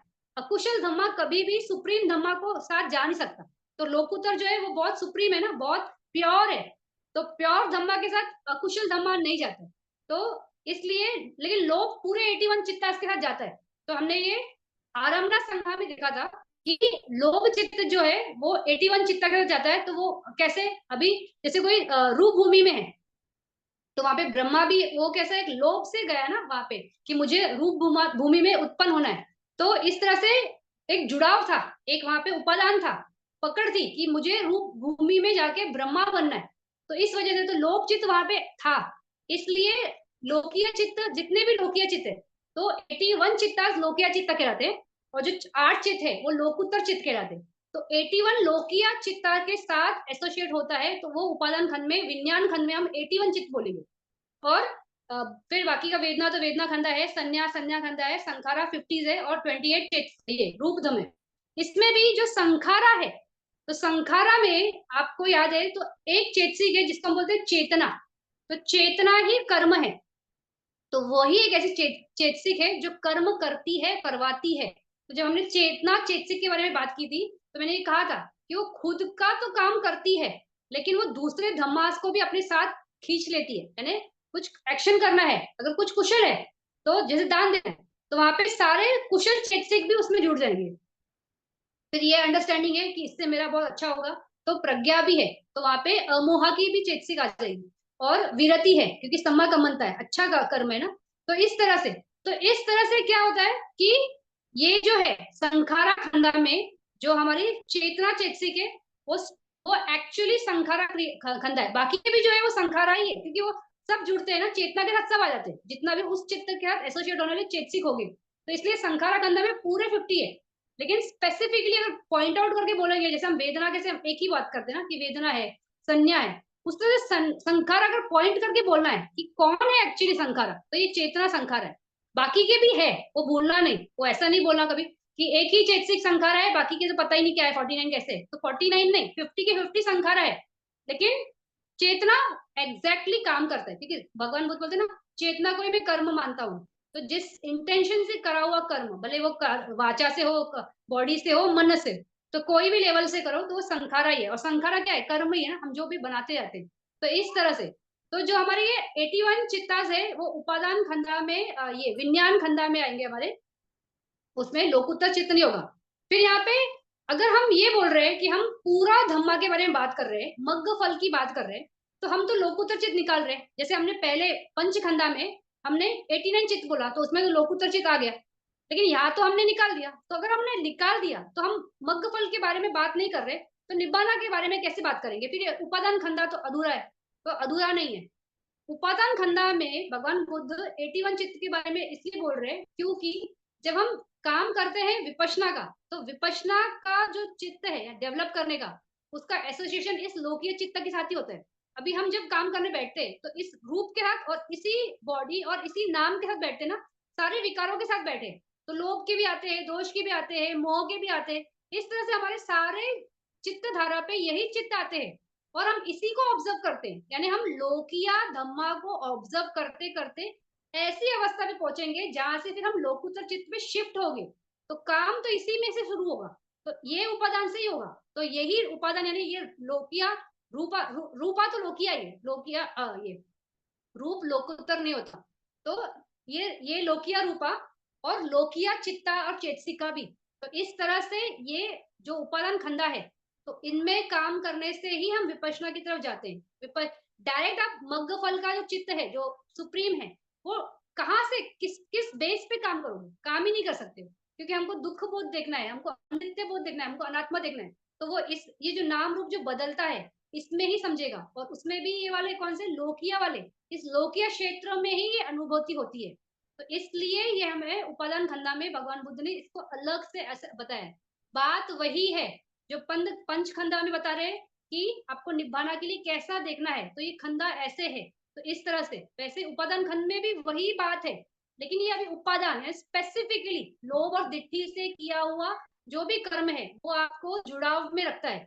फिर उससे निकलना है तो आपको क्या करना है? तटस्थ होना है। तो इसी बॉडी में तटस्थ होना है, इसी विज्ञान को समझना है। इसी के साथ वेदना जो आ रही है उसका मूल्यांकन करती है, सॉरी वेदना मूल्यांकन नहीं करती, वेदना एक्सपीरियंस करती है, संज्ञा ये करती है, मूल्यांकन करती है। तो जो भी चलता है, मूल्यांकन चलता है, वेदना चलती है, संखार चलता है, तो उसको इसी लोकिया में ऑब्जर्व करते करते मग्ग फल की प्राप्ति होगी। तो उस तरह से आप लोकोत्तर पे शिफ्ट होगे, यानी उपादान से निकलोगे, जुड़ाव से निकलोगे और मुक्ति की तरफ चलोगे। तो इस तरह से जो खंड है, तो 5 खंड है, विज्ञान खंड है, संज्ञा खंड है, संकारा खंड है, ये विज्ञान वेदना, वेदना ध्यान से क्यों रहे, वेदना खंडा और रूपा खंडा। तो इससे 5 खंडा है। तो इसमें खंडा बोलते तो 5 खंड बोल रहे हैं, लेकिन जब हम बोल रहे हैं अभी कि हम पूरा बात कर रहे हैं, टोटल बात कर रहे हैं, तो परमात्म धम्मा कौन से चित्त, चेतसिका, रूप और निब्बाना। तो निब्बाना की बात आ रही है इसमें, लेकिन खंड में नहीं आ रही है। 5 खंड में भी हमने बोला नहीं कि निब्बाना कोई खंडा है, नाम उपादान में बोल रहे हैं, क्योंकि जो निब्बाना है वो कोई खंडा ही नहीं है। तो वो खंड नहीं है, यानी कोई ग्रुप नहीं, वो कैटेगरी नहीं है, क्योंकि निब्बाना निब्बाना है। अभी जैसे हमने बात की थी कि निब्बाना ना, इट्स टाइमलेस ना, उसका कोई काल भेद नहीं है, वो पास्ट प्रेजेंट फ्यूचर इस तरह से हम डिवाइड नहीं कर सकते। तो जिस चीज को हम पास्ट प्रेजेंट फ्यूचर में डिवाइड ही नहीं कर सकते, तो वो है निब्बाना। तो निब्बाना इसलिए खंडा में नहीं आता। हमने खंडा को डिफाइन कर दो, ये क्वालिटीज बताइए कि वो काल भेद रहेगा उसमें, कि पास्ट प्रेजेंट फ्यूचर अगर काल भेद है तो वो खंडा है। तो निब्बाना इस तरह से नहीं है, उसमें काल भेद नहीं है, वो टाइमलेस है, मतलब वो हमेशा है, वो कभी जाता ही नहीं, ना वो आएगा ना वो जाएगा, वो हमेशा रहता है, उसकी एक अवस्था है। तो इसलिए वो टाइमलेस है, तो वो इसलिए खंदा नहीं है। फिर पास के दूर, इस तरह से दो भेद होना चाहिए। तो निब्बाना जो है वो हमेशा दूर रहता है। दूर क्यों है? क्योंकि हमें उसका ओरिजिनल नॉलेज नहीं है कि निब्बाना तक पहुंचे कैसे। तो उसमें दो भेद नहीं है, पास वो कभी नहीं होता है, वो दूर ही होता है। तो इस तरह से वो एक ही है उसमें भेद। तो ये इस कैटेगरी में भी वो दो को क्वालिफाई नहीं करता है, तो इसलिए भी ये खंदा नहीं है। फिर ये क्या हीन या प्रणीता, तो निब्बाना जो है वो सुप्रीम है हमेशा, वो कभी भी नीचे नहीं हो सकता। तो इसलिए भी वो उसकी एक ही कैटेगरी है, तो इसलिए भी निब्बाना कोई खंदा में नहीं है। फिर मैंने ये बोला, रह गया मेरे माइंड से, कि जब हम बता रहे थे ये खंदास में, कि खंदा की और एक कैटेगरी है, उसमें ओलारिका और सुकुमा रूपा बोलते हैं। तो ये तो ओलारिका मतलब ग्रॉस और सुकुमा मतलब सूक्ष्म। तो अगर इस तरह से भी आप भेद कर सकते हो तो वो खंदा में आता है। तो ये जो है निब्बाना है, इसको भी इस तरह से भेद नहीं होता है, वो ग्रॉस कभी नहीं हो, बहुत सूक्ष्म है। तो इस तरह से उसका ये क्या बोलते हैं, डिमार्क नहीं कर सकते। तो इस तरह से खंदा जो ये निब्बाना जो है वो विदाउट खंदा है, यानी खंदा उसमें है ही नहीं। तो ये इस तरह से निब्बाना। तो ये निब्बाना के बारे में। अब इसके आगे चलते ये आयतन, द्वादश आयतनानि, चक्षु आयतनम, श्रोत आयतनम, घान आयतनम, जीवायतनम, काय आयतनम, मना आयतनम, रूपा आयतनम, सद्दा आयतनम, गंधा आयतनम, रसा आयतन, पोटबा आयतनम, धम्मा आयतनम। पांच आयतन है, यानी पांच बेस है। अभी इंग्लिश में देखोगे तो वहां लिखा है बेस। तो हमने जब देखा था वट्ठू बोला था, तो वट्ठू के टाइम पे हमने बेस यूज किया था ना। तो यहाँ पर भी ये सिर्फ इंग्लिश मीनिंग के हिसाब से बेस बोल रहा है, ये वट्ठू नहीं है। तो ये सिर्फ बेस के बारे में बात करें। और आयतन जो है थोड़ा सा ब्रॉड कैटेगरी है, वट्ठू से बड़ा कैटेगरी है। तो इसलिए इसमें 12 आयतन है। तो इसको आप बेस बोल सकते हो, प्लेस बोल सकते हो। तो इस तरह से कोई जगह, इस तरह से। अभी यहाँ पे भगवान बुद्ध ने ऐसा क्या बोला है, क्या बोल रहे हो, कि चक्खा आयतन, श्रोता आयतन, घाना आयतन, जीवा आयतन, काय आयतन, फिर मन आयतन, फिर रूपा आयतन, रसा आयतन, पोटबा आयतन, सद्दा आयतन, घाना आयतन। तो ये ऐसा क्या बता रहे हैं? तो भगवान बुद्ध यहाँ पर भी वही परमात्म धर्म के बारे में बात कर रहे हैं, जो नाम रूप का धर्म था ना, जो हमने पंचखंड में बात किया, जो उपादान में बात किया। अभी वही वाले धम्मा भगवान बुद्ध यहाँ पे थोड़ा सा आयतन बेस के हिसाब से बता रहे। और उसमें भी यहाँ पे अगर आप देखोगे तो ये चक्षु आयतन, शोध आयतन, घान आयतन, जीवा आयतन, काय आयतन, ये पांच। उसके बाद रूपा आयतन, सद्दा आयतन, गंधा आयतन, रसा आयतन, पोठबा आयतन, ये पांच। ये 10 जो है ये रूप धम्मा है। तो भगवान बुद्ध, मतलब मान लो भगवान बुद्ध के सामने कोई ऐसा व्यक्ति है जिसको मन तो समझ में आ रहा है, मतलब मना, ये मन का क्षेत्र है, विज्ञान का क्षेत्र समझ में आ रहा है, नाम धम्म समझ में आ रहा है। तो उसमें सब आ गया, विज्ञान आ गया, वेदना आ गया, संज्ञा आ गया, संखार आ गया, ये चारों धम्मा उसको समझ में आ रहे हैं। लेकिन उसको रूप धम्मा नहीं समझ में आ रहा है। तो भगवान बुद्ध ने उसको एक्सप्लेन करने के लिए ऐसे कैटेगरी के लोगों के लिए जिनको रूप धम्मा नहीं समझ में आ रहा है कि रूप धम्मा कैसा है, तो उसको थोड़ा एक्सपांड किया। तो एक्सपांड करके वही नाम रूप बता रहे हैं निभाना के लिए सेम। तो पहले बोल रहे हैं चक्खा आयतन, तो चक्खु आयतन यानी चक्खु का बेस, यानी चक्खु का बेस यानी क्या है, तो आंखों के अंदर जो देखने की रोशनी है उसको हमने बोला था ना पसादा है या द्वारा है, यानी इससे दिखती है ना दुनिया। तो इसी को चक्खा आयतन वर्ड यूज कर रहे हैं। तो ये चक्खा आयतन है, यानी ये बेस है, आंखों के अंदर जो देखने वाली रोशनी है। तो ये किसको देखती है, तो ये रूप धर्म को देखती है। आंखों के सामने कोई रूप है, अभी मेरे आंखों के सामने मोबाइल फोन है, तो ये एक रूप धर्म है। और मेरे आंखों में रोशनी है, यानी पसादा है जो देख सकता है। तो ये आयतन के लिए ये बेस है, मतलब ये दोनों बेस है। अगर रूप नहीं है तो आंख देखेगा किसको? तो वो बेस भी चाहिए, ये बेस भी चाहिए, दोनों बेस चाहिए। तो इस तरह से ये दोनों बेस रहेंगे तो ही आंख देख सकता है, नहीं तो नहीं। कोई रूप ही नहीं है, एकदम अंधेरा है, कुछ दिख ही नहीं रहा है, तो क्या ऑब्जेक्ट को देखेंगे? तो वहां पे रूप आयतन नहीं है, यानी वो बेस नहीं है, कोई ऑब्जेक्ट ही नहीं है। ये है पसादा तो है, लेकिन उसको दिख नहीं रहा है कुछ भी। उसी तरह से दूसरे वाले श्रोता आयतन, तो श्रोत है, यानी ये बेस है, कान में सुनने की शक्ति है, यानी कान का पर्दा परफेक्ट है, वहां पे कोई प्रॉब्लम नहीं है। तो जैसे कोई साउंड आया तो सदा आयतन ये, तो कोई साउंड क्रिएट हुआ तो वो सुनाई दिया, इधर सुनाई दिया। तो इस तरह से ये वाला दोनों बेस चाहिए, कि कोई वहां पे कोई आवाज आए क्रिएट हो और ये कान उसको सुने। कोई आवाज ही नहीं क्रिएट कर रहा और हम बोलेंगे यहाँ सुनाई दे रहा है, सुनाई दे रहा है, कैसे सुनाई दे रहा है? यहाँ पे सुनाई देगा जब वहां से वो ऑब्जेक्ट में साउंड प्रोड्यूस होगा। उसी तरह से ये गंदा, नाक का, तो नाक में सेंसिटिविटी है सुनने की, यानी पसादा है। तो इसकी वजह से कुछ स्मेल आया, कहीं से कोई ऑब्जेक्ट है, कोई चंदन है, कोई फ्लावर है या कुछ भी है, तो वो स्मेल क्रिएट हुआ तो ही सूंघ सकते हैं। उसी तरह से जीवा का, उसी तरह से काया का। तो इस तरह से ये अपने 5 विषय, मतलब 5 बेस और उनके 5 विषय। फिर पोठब्बा में जो काया का है, तो पोठब्बा हमने किसको बोला है, जिसमें 3 धातु समझ में आते हैं। तो कौन से, पृथ्वी, वायु और तेजो, ये 3 धातु वहां पे समझ में आते हैं, प्रकट होते हैं, उसको हम पोठब्बा ये शब्द इस्तेमाल करते हैं। यहाँ पे आपो यानी वाटर एलिमेंट महसूस नहीं होता, तो इसलिए ये काया आयतन में, पोठब्बा में 3 ही होंगे हमेशा। तो ये याद रखना है, ये शब्द बहुत लोग भूल जाते हैं कि पोठब्बा क्या, तो इसमें ये 3 बेस समझ में आते हैं। तो इस तरह से ये 10 जो है ये रूप धर्म है। फिर अभी हमको टोटल बात करनी है, तो रूप भी बात करना है और नाम भी बात करना है। तो रूप तो हो गया, अभी बचा क्या, वहां पे 2 बचे, मना आयतन और धम्मा आयतन। तो जो मना आयतन है वो सारे चित्त जो है उसको मना आयतन बोल रहे हो। तो सारे 89 या 121 चित्ता, दैट इज मना आयतन। फिर अभी धम्मा आयतन क्या है, तो मन का जो है आयतन यानी बेस है, उसके लिए भी तो कोई ऑब्जेक्ट होगा ना। तो ऑब्जेक्ट कैसा, तो अभी जैसे ये धम्मा आयतन है, तो अगर आपको धम्मा आरम्भना याद है, तो धम्मा आरम्भना में लेकिन उसका ऑब्जेक्ट क्या था, सारे चित्त, सारे चेतसिक, सारे रूप, सारे पन्यति, सारे निब्बाना, ये सारे ऑब्जेक्ट्स थे। लेकिन अभी हम यहाँ पे आयतन में चक्खा आयतन और रूपायतन यानी ये 2 रूप धर्म के बारे में हमने बात कर ली, यानी पसादा रूपा और उनके विषय। तो उनके बारे में जो बात हो रही है, यानी 12 के बारे में हमारी बात हो चुकी है, इस 10 में ही 12 हो गए, पोठाबा में 3 है ना, तो इस तरह से ये 12 है। तो ये 12 उसमें से 28 में से निकालोगे तो क्या बचे, 16, 16 सुकुमा रूप, इसको ओलाना का रूप बोलते हैं जो 12 है। तो इस तरह से धम्मा आयतन में 16 और सुकुमा रूप।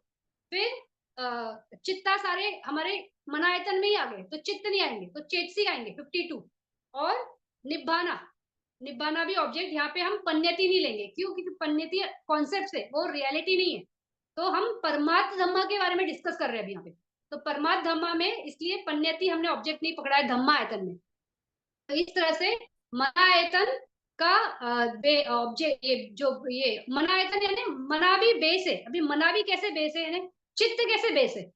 अभी जब कोई चित्त उत्पन्न होता है तो उसका एक ये होता है ना, साइकिल होता है, वो उत्पन्न होता है, रहता है और चला जाता है, फिर दूसरा चित्त उत्पन्न होता है, फिर तीसरा चित्त उत्पन्न होता है। तो इस तरह से जो चित्त उत्पन्न होते रहते हैं, तो पहला वाला खत्म हुआ उसके बेस पे उत्पन्न होता है, दूसरा वाला उसके बेस पे। इस तरह से चित्त भी बेस है, इस तरह से ये मना आयतन है। तो यहाँ पर भी सेम बात की है जो हमने उपादान खंड में बात की, पंच खंड में बात की, और ये भी यहाँ पर इसी को बात कर रहे हैं, सारे परमात्म धम्मा के बारे में बात कर रहे हैं।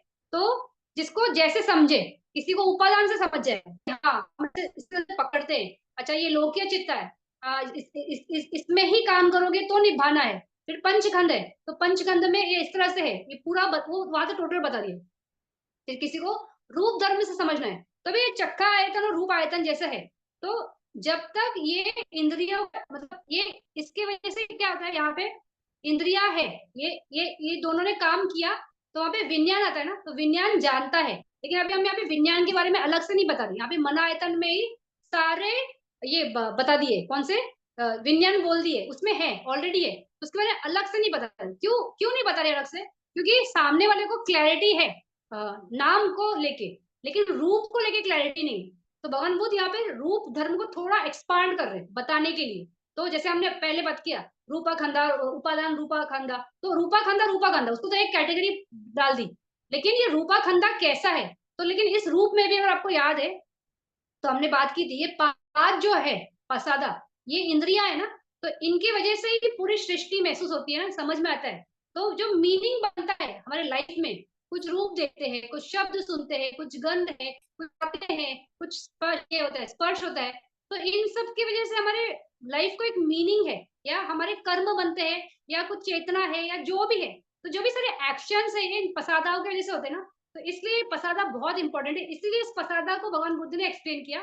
फिर ये पसादा है, तो ये पसादा किसके लिए है, मतलब ये रिसीवर है, तो रिसीव किसको करते हैं, अपने ऑब्जेक्ट्स को करते हैं। तो ये ऑब्जेक्ट्स कैसे है, तो हर एक का अपना खुद का ऑब्जेक्ट है। चक्कू का रूप ही ऑब्जेक्ट है, कोई आंखों पे कोई ये क्या बोलते हैं, साउंड टकराएगा नहीं, वो साउंड को नहीं महसूस कर सकता है। साउंड जो है वो कान ही समझेगा, उसको आंखों से कोई संबंध नहीं है। तो इस तरह से वो अपने अपने धम्मा है, इनका खुद का क्षेत्र है, वो भगवान बुद्ध यहाँ बता रहे। तो इस तरह से सेम है जो उपादान खंड में, अगर हम इसको लिख के बात करते हैं, क्विकली बात करते हैं इसको लिख के कि कैसे वो खंडास है। तो अभी हमने जैसे अभी 5 खंडा है हमारे, तो विज्ञान,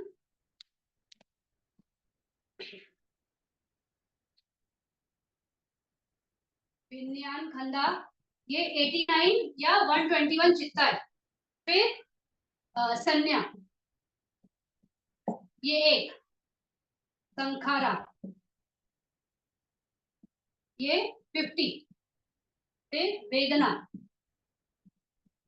ये 1, रूपा ये 28। ये सारे पंच खंडा है।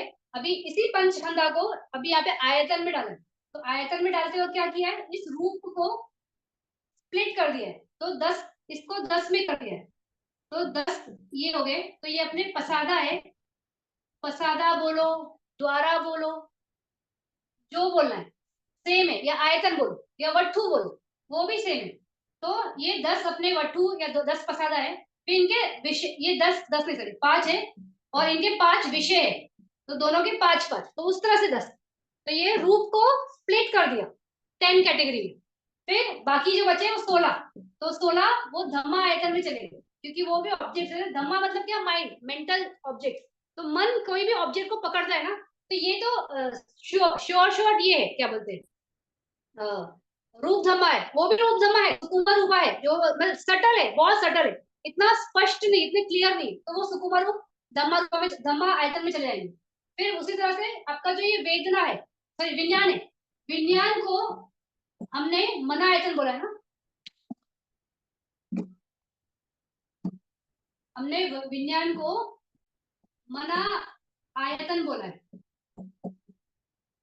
तो यही है, विज्ञान का ही बात कर रहे हैं मना आयतन में, यानी पूरा खुद ही चित्त जो है खुद ही एक बेस है। तो बेस कैसा है, एक चित्त जैसे भी जवनाज में मान लो, तो एक साथ 7 जवन आते हैं ना, तो कुशल चित्त, तो एक कुशल चित्त, दूसरा कुशल चित्त, तीसरा कुशल चित्त, तो इसके बेस पे ये, इसके बेस पे ये, इसके बेस पे ये, इसके बेस पे, इस तरह से बेस बनता है ना, तो इस तरह से भी मना आयतन है, यानी ये खुद भी एक बेस है। तो ये मना आयतन, फिर इसके विषय क्या है, तो धम्मा आयतन में आएंगे, मतलब बाकी के क्यों नहीं ले गए हम, क्योंकि बाकी के वो रूप में स्प्लिट हो गए, चले गए वहां पे, तो इसलिए जो बच गए, तो क्या बच गए, तो धम्मा आयतन के लिए 16 सुकुमार रूप बचता है, निब्बाना बचता है, और चेतसिक बचता है, क्योंकि इसमें जब हम बात कर रहे हैं इस आयतन में, आयतन में मना आयतन वर्ड आया है, तो वो 89 चित्ताज है या 121। फिर बाकी रूप धम्मा है, तो उसमें से जो बच गया 16 यहाँ चला गया।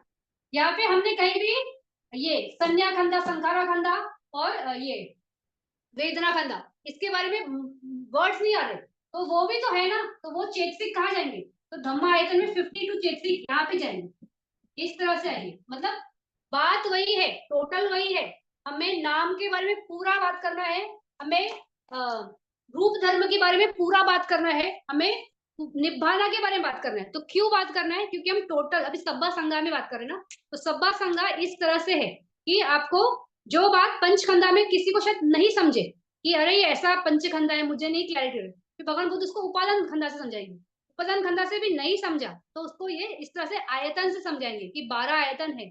तो जब भी आप कोई रूप देखते हो, तो वो रूप दिखता है तो मन वहां पे जुड़ता है, तो इस तरह से ये इंद्रिय है, तो आपका जुड़ा हुआ, उसी तरह से कुछ शब्द है, गंध है, रस है, पोटबा है, टच है, तो इस तरह से अलग अलग अलग अलग रूप धर्म है। फिर मन तो मालूम है ना, तो मन हर हर हर चीज में प्रकट होता है ना, तो कुछ रूप दिखा, अच्छा लगा, तो वहां पे एक चित्त उत्पन्न हुआ, लोभ का चित्त उत्पन्न हुआ, तो इस तरह से इन रूप धर्म के साथ चित्त धर्म भी चल रहा है, तो चित्त धर्म इस तरह से है। तो क्या हो रहा है, ये सब इसी यही है, मतलब यहाँ पर भी भगवान बुद्ध को स्पेसिफिकली आत्मा के बारे में बताना है कि ये इस तरह के धम्मा है, मतलब कोई रूप है और कोई आयतन है, तो ये दोनों जुड़ेंगे और वो चीज आपको दिखेगी। उसी तरह से मन है, तो मन के लिए भी कुछ ऑब्जेक्ट आया तो वो उसको जानेगा और उसमें वहां पे कर्म होगा। तो यहाँ पे ये रूप और नाम और रूप ही है, और कुछ नहीं है। तो अगर ये नाम रूप है, यानी यहाँ पे कोई आत्मा नहीं है, तो अगर यहाँ आत्मा नहीं है तो फिर ये अनात्मा का क्षेत्र है। तो अनात्मा का क्षेत्र लेकिन कैसे जानोगे, तो विपश्यना के थ्रू जानोगे। तो विपश्यना के थ्रू कैसे जानोगे, जब इस पे काम करोगे। तो वही बात बता रहे भगवान बुद्ध तो आयतन के बेस से बताया अभी, पहले उन्होंने खंड के बारे हिसाब से बताया था, अभी आयतन सेम है, कुछ अलग नहीं है। फिर इसके आगे धातु है, धातु भी वैसे ही है, थोड़ा सा और उसको विस्तृत, वहां पे 18 धातु है, यहाँ पे 12 ये है आयतन है।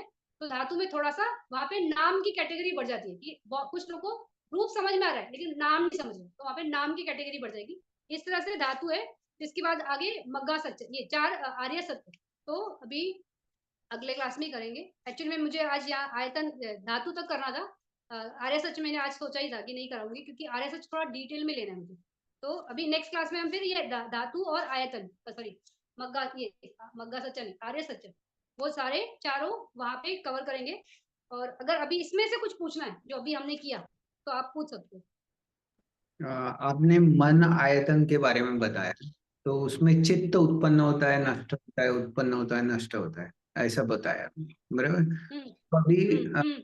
कभी कभी हम जब ध्यान के लिए बैठते हैं, तब कभी हम्म हम विचार भी नहीं आते, तो फिर ये उत्पन्न होना, नष्ट होना, वो नहीं समझ। विचार नहीं आ रहे, हाँ, कभी कभी लेकिन ऐसा विचार, होता है। एक मिनट, एक मिनट, एक विचार नहीं आ रहे, ठीक, लेकिन विचार नहीं आ रहे, ये भी विचार आ रहा है ना। ओके। उसको जाना ना कि यहाँ पे विचार नहीं है, तो हम्म जाना किसने, मन नहीं जाना उसको, हम्म तो है। लेकिन हमें कंटिन्यूस खटपट जो लगता है ना वो चित्त लगता है, लेकिन जो जानता है वही चित्त है ना।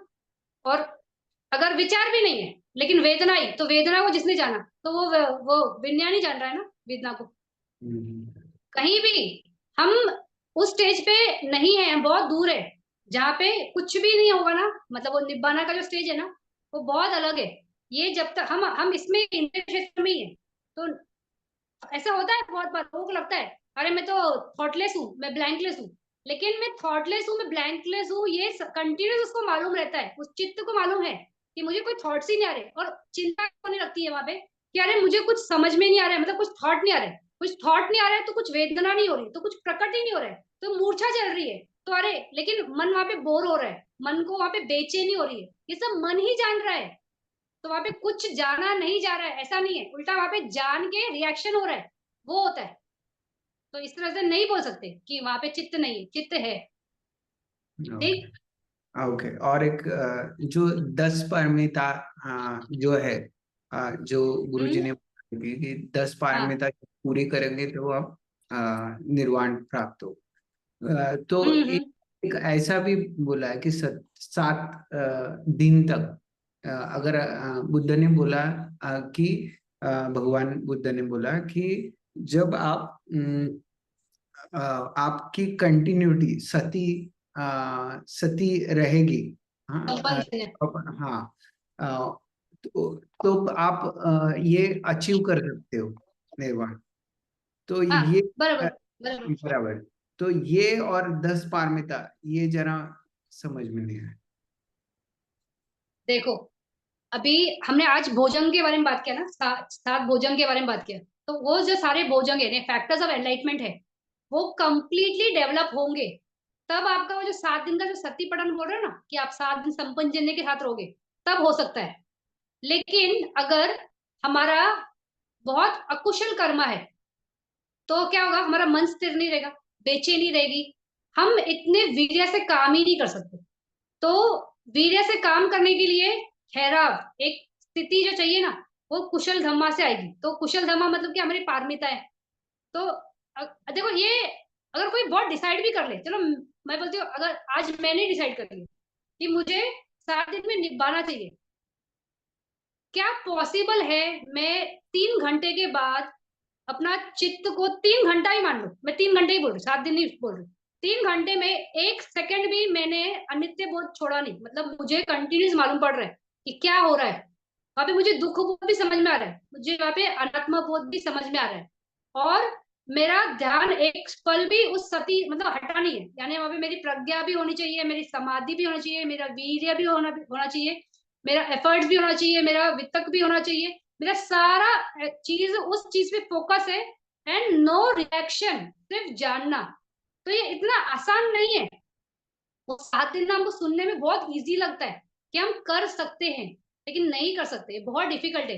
ये आप प्रैक्टिस से, जब आपका अभ्यास से ऐसा एक अवस्था आ जाए, और जब आप एकदम ठान ही लो कि अब मैं करूंगा और कर सकता हूँ, और तब करो, शायद आ जाएगा। लेकिन अभी जैसे घंटों की सिटिंग होती है, फुल डे आप विपश्यना सेंटर में, जैसे आप मान लो 10 दिवस के शिविर में गए, पूरा दिन में सुबह से लेकर रात तक इतनी बार एक एक घंटे की जब हम सिटिंग में बैठते हैं, मतलब हम मान लो उठे ही नहीं, सुबह 8 बजे से बैठे 11 बजे तक बैठे, इसके बाद दोपहर को 1 से 5 तक बैठे, फिर शाम को 6 से 7:30 तक जो भी बैठे। तो इस तरह से अगर हम बैठे, और बैठने के टाइम फर्स्ट डे ही मान लो कि कितनी बार आपका ऐसा अवस्था रहेगा कि आपने 3 घंटे का जो पूरा स्लॉट है, पूरे स्लॉट में आपका मन हिला ही नहीं, आपको बाहर का कोई विचार नहीं आया, आपको कोई मूल्यांकन नहीं हुआ, आपने कोई रिएक्शन नहीं किया, सिर्फ जाना।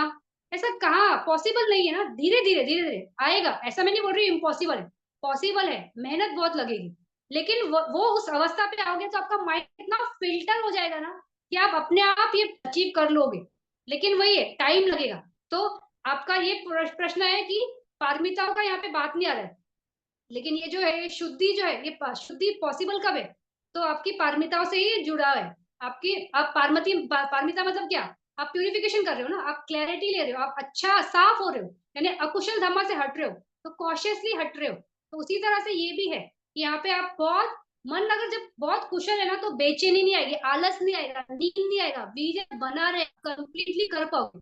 अभी अच्छा, आपने ये क्वेश्चन पूछा, इसमें से एक स्टोरी बताती हूँ। ये एक ये रहते बनते रहते, तो वो ये करते हैं, उनका संकल्प रहता है कि मुझे इसी जन्म में ना ये बनना है, अरंत बनना है, और वो बहुत वीर्य से बैठते हैं। अभी यहाँ पे वो वीर्य से बैठे, और वो अपना काम भी कर रहे हैं। फिर वो क्या होता है कि वो बोलते हैं कि ना मैं खाने के लिए भी नहीं उठूंगा। तो क्यों नहीं उठूंगा? क्योंकि टाइम वेस्ट होगा। तो इस तरह से वो करते हुए बोलते हैं कि मैं बैठूंगा। तो अति में जाते हैं, उनको समझाते हैं कि ऐसा नहीं करना है, तो वो बोलते हैं नहीं मुझे करना है। अभी क्या हुआ, ये अति में गए और उन्होंने किया। तो आपको लगता है क्या कि वो कंटिन्यूअसली इतना स्ट्रॉन्ग दृढ़ संकल्प के साथ बैठे, तो संपन्नजन्य रह पाएगा और कर पाएंगे, और उनको 7 दिन में मुक्ति मिलनी है? तो ऐसा होता है कि फूड बॉडी को डिनाई किया, तो फूड डिनाई करने की वजह से उनकी मृत्यु होती है, और जैसे उनकी आंख खुलती है ना, तो वो सीधा देवा वर्ल्ड में उत्पन्न होते हैं, क्योंकि इतना कुशला रहता है ना, इतना अच्छा कि ध्यान का ऑब्जेक्ट लेके उनकी मृत्यु होती है। तो जब वो देवास के सामने जाते हैं ना, तो सारे देवा उनको देख के ना बहुत बड़ा से ग्रैंड वेलकम करते हैं कि मतलब आओ यहाँ पे। और ये ना इसी अवस्था से चित्त में रहते हैं कि मैं मेडिटेशन कर रहा हूँ, मतलब इनका, क्योंकि ओपातिक होते हैं ना, इस यहाँ पे बॉडी खत्म हुआ और वहां पे इमीडिएटली प्रकट हो गया, तो वो प्रकट हो गए वहां पे। तो उनको ध्यान में ही नहीं आता है कि मैं देवा वर्ल्ड में आ चुका हूँ। और वो क्या करते हैं, उनको लगता है कि नहीं कि मैं उपासकों के बीच में हूँ और अपना चिवर हैंडल कर रहा हूँ, तो अपना ऐसा कपड़ा हैंडल करते हैं। तो सब देवा देखते हैं उनको कि ये इस तरह से कर रहे हैं, फिर वो समझ जाते हैं कि भंते के ना माइंड में ये चल रहा है कि ये ऐसा है कि मैं अभी ये भिक्षाटन के लिए आया हूँ, और ये सारे मेरे उपासक खड़े हैं। तो वो बोलते हैं अरे आप अभी देवा हो, अभी आप ना यहाँ पे आ गए, और हम आपका वेट कर रहे थे, क्योंकि आपका पारमी इतना अच्छा है कि आप यहाँ पे आ रहे, हमको बहुत खुशी है, कोई ऐसा व्यक्ति हमारे साथ आया है। और चलो, तो फिर उनको बोलते हैं कि अभी अभी टाइम, वो देवा ऐसे बोलते हैं जोर से कि अभी टाइम है इंजॉयमेंट, मतलब क्योंकि देवा वर्ड भोगा वर्ड है ना, तो बोलते हैं इंजॉयमेंट टाइम में। तो वो इतना घबरा जाते हैं वहां पे कि अरे मैं कहाँ फंस गया, मैं बैठा था निब्बाना के लिए, और निब्बाना तो मिला नहीं, और मैं तो फिर अटकाव के क्षेत्र में पहुंच गया, वो भी देवा वर्ल्ड में, इतनी सुख संपत्ति भोगा संपत्ति, यहाँ तो मतलब गंगा ही उल्टी हो गई, मतलब आना कहाँ था, पहुंच कहाँ गए हम। तो वो बड़ा वो हो जाते, विचलित हो जाते। फिर वो अपने पैलेस के बाहर ऐसे खड़े रहते, और वो अंदर जाने को भी डरते हैं कि मैं मतलब अपने आप को इंद्रियों से सब हटाया, कुछ नहीं चाहिए, सिर्फ अनंत फल चाहिए था, और वहां से हटके मैं तो सिर्फ ऐश्वर्य के भोग में आ गया। अभी यहाँ तो सिर्फ इंद्रिया इंद्रिया, मैं बचूंगा कैसे, क्योंकि प्राप्त नहीं हुआ है। तो आप जैसे बोल रहे हो ना कि 7 दिन, देखो अभी इसका ये बनते का तो कितना स्ट्रांग होगा, तो वो भी वो संपन्न जन ने साध नहीं पाए, इतना आसान नहीं है ये। तो वो वहां पे पहुंच गए, फिर अभी उनको टेंशन आता है कि मैं कैसे करूंगा। तो फिर वो उनको याद आता है इमीडिएटली कि मैं बुद्ध, नीचे बुद्ध है, मतलब वो भगवान बुद्ध के टाइम ही भिक्खु रहते हैं, उनकी ऐसे वो हो जाता है, वो उत्पत्ति वहां हो जाती है। तो वो सीधा रात को भगवान बुद्ध के पास आते हैं, फिर सारे निवास भी उनके साथ आते हैं कि अरे भगवान बुद्ध को मिला रहे। तो वो जाके भगवान बुद्ध को ऐसे डिस्क्राइब करते हैं, बोलते भगवान बुद्ध मैं प्रेत योनि में उत्पन्न हो गया हूँ, मतलब विषय विषय है ना वहाँ पे बहुत सारे, तो मुझे अच्छा नहीं लग रहा है वहाँ पे।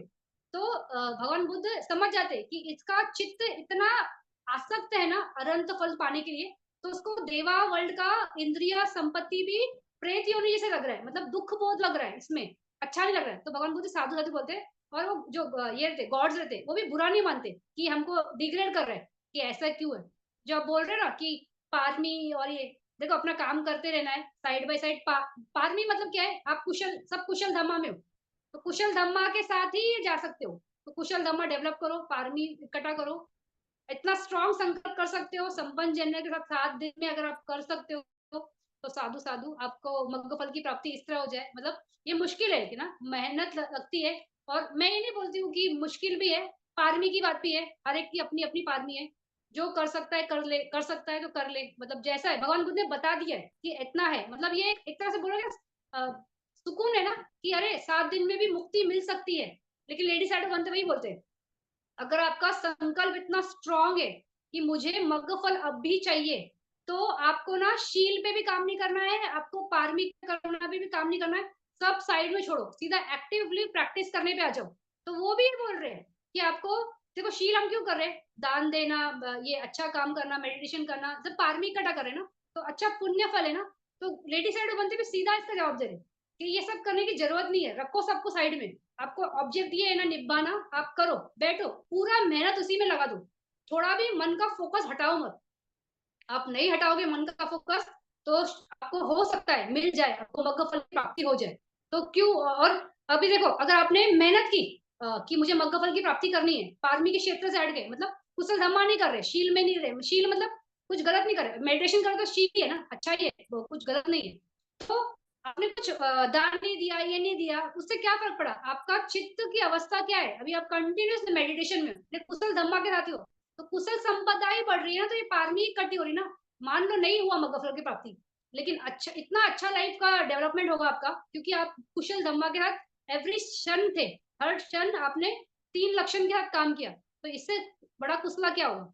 तो जैसे भी हो, देखो पारमी के साथ भी आपको जा सकते हो, जाना है सीधा मेडिटेशन पे जाना है तो भी जा सकते हो, कोई मनाही नहीं है, कर सकते हो, कर सकते हैं तो क्यों नहीं करना है, कर लीजिए, अच्छी बात है। मैं तो बोलूंगी, अगर मैं तो खुद सोचती हूँ कभी कभी कि ये 7 दिन वाला कर सकते हैं क्या, लेकिन देखा है ना कि मन कुछ घंटों के बाद नहीं रुक पाता है, टिकता नहीं है। तो इतना फोर्स भी नहीं करना है, धीरे धीरे, वो है ना वीर्य संभोजन का वीर्य, नहीं करने में, करना नहीं है, नहीं करना मतलब अवेयर रहना है, अवेयर रहना है, मेहनत करते रहेंगे करते रहेंगे करते रहेंगे, हो जाएगा। क्यों नहीं मिलेगा, मग्न फल मिलेगा, सबको मिलेगा, जो भी मेहनत करेंगे, इस रास्ते चलेंगे, जरूर मिलेगा। ठीक आशीष जी। Thank you. तो अभी नेक्स्ट क्लास में हम धातु के बारे में बात करेंगे और आर्य सच्चा। तो ये इसके बाद थोड़ा सा अगर टाइम मिलेगा तो हम ये चैप्टर को रिवाइज भी करेंगे। तो अगर कुछ और प्रश्न रहेंगे तो इसके हिसाब से आप पूछ सकते हो, मैं थोड़ा सा ट्राई करूंगी अगर टाइम रहा तो नेक्स्ट क्लास में बोधिया पक्ष धम्मा को अप्लाई कैसे करते हैं, थोड़ा सा उस पर भी बात करूंगी। तो इसलिए मैंने इसमें आज मग्घंग के टाइम भी श्रोतापन होने के बाद कैसे वो मग्घंग साथ में चलते हैं उसके बारे में थोड़ा क्लैरिफाई करने की कोशिश की, क्योंकि हमें ये समझ में नहीं आता है कि ये मग्घंग कैसे है, तो कैसे हम इनके साथ काम करते हैं। तो एक बार अगर आर्या बन गए तो ये ही रास्ता है, यही है, और कैसे बल देते हैं और कैसे काम करवाते हैं, ऑटोमेटिक होते रहता है, क्योंकि वो स्टेज ही ऐसी है, अवस्था ही ऐसी है, वो पुण्य ही इतना सुप्रीम है कि वो होता है।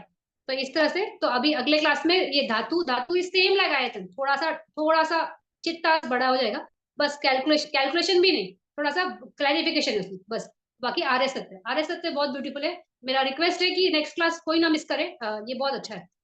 तो थैंक यू एवरीवन ज्वाइन करने के लिए। शुभ रात्रि।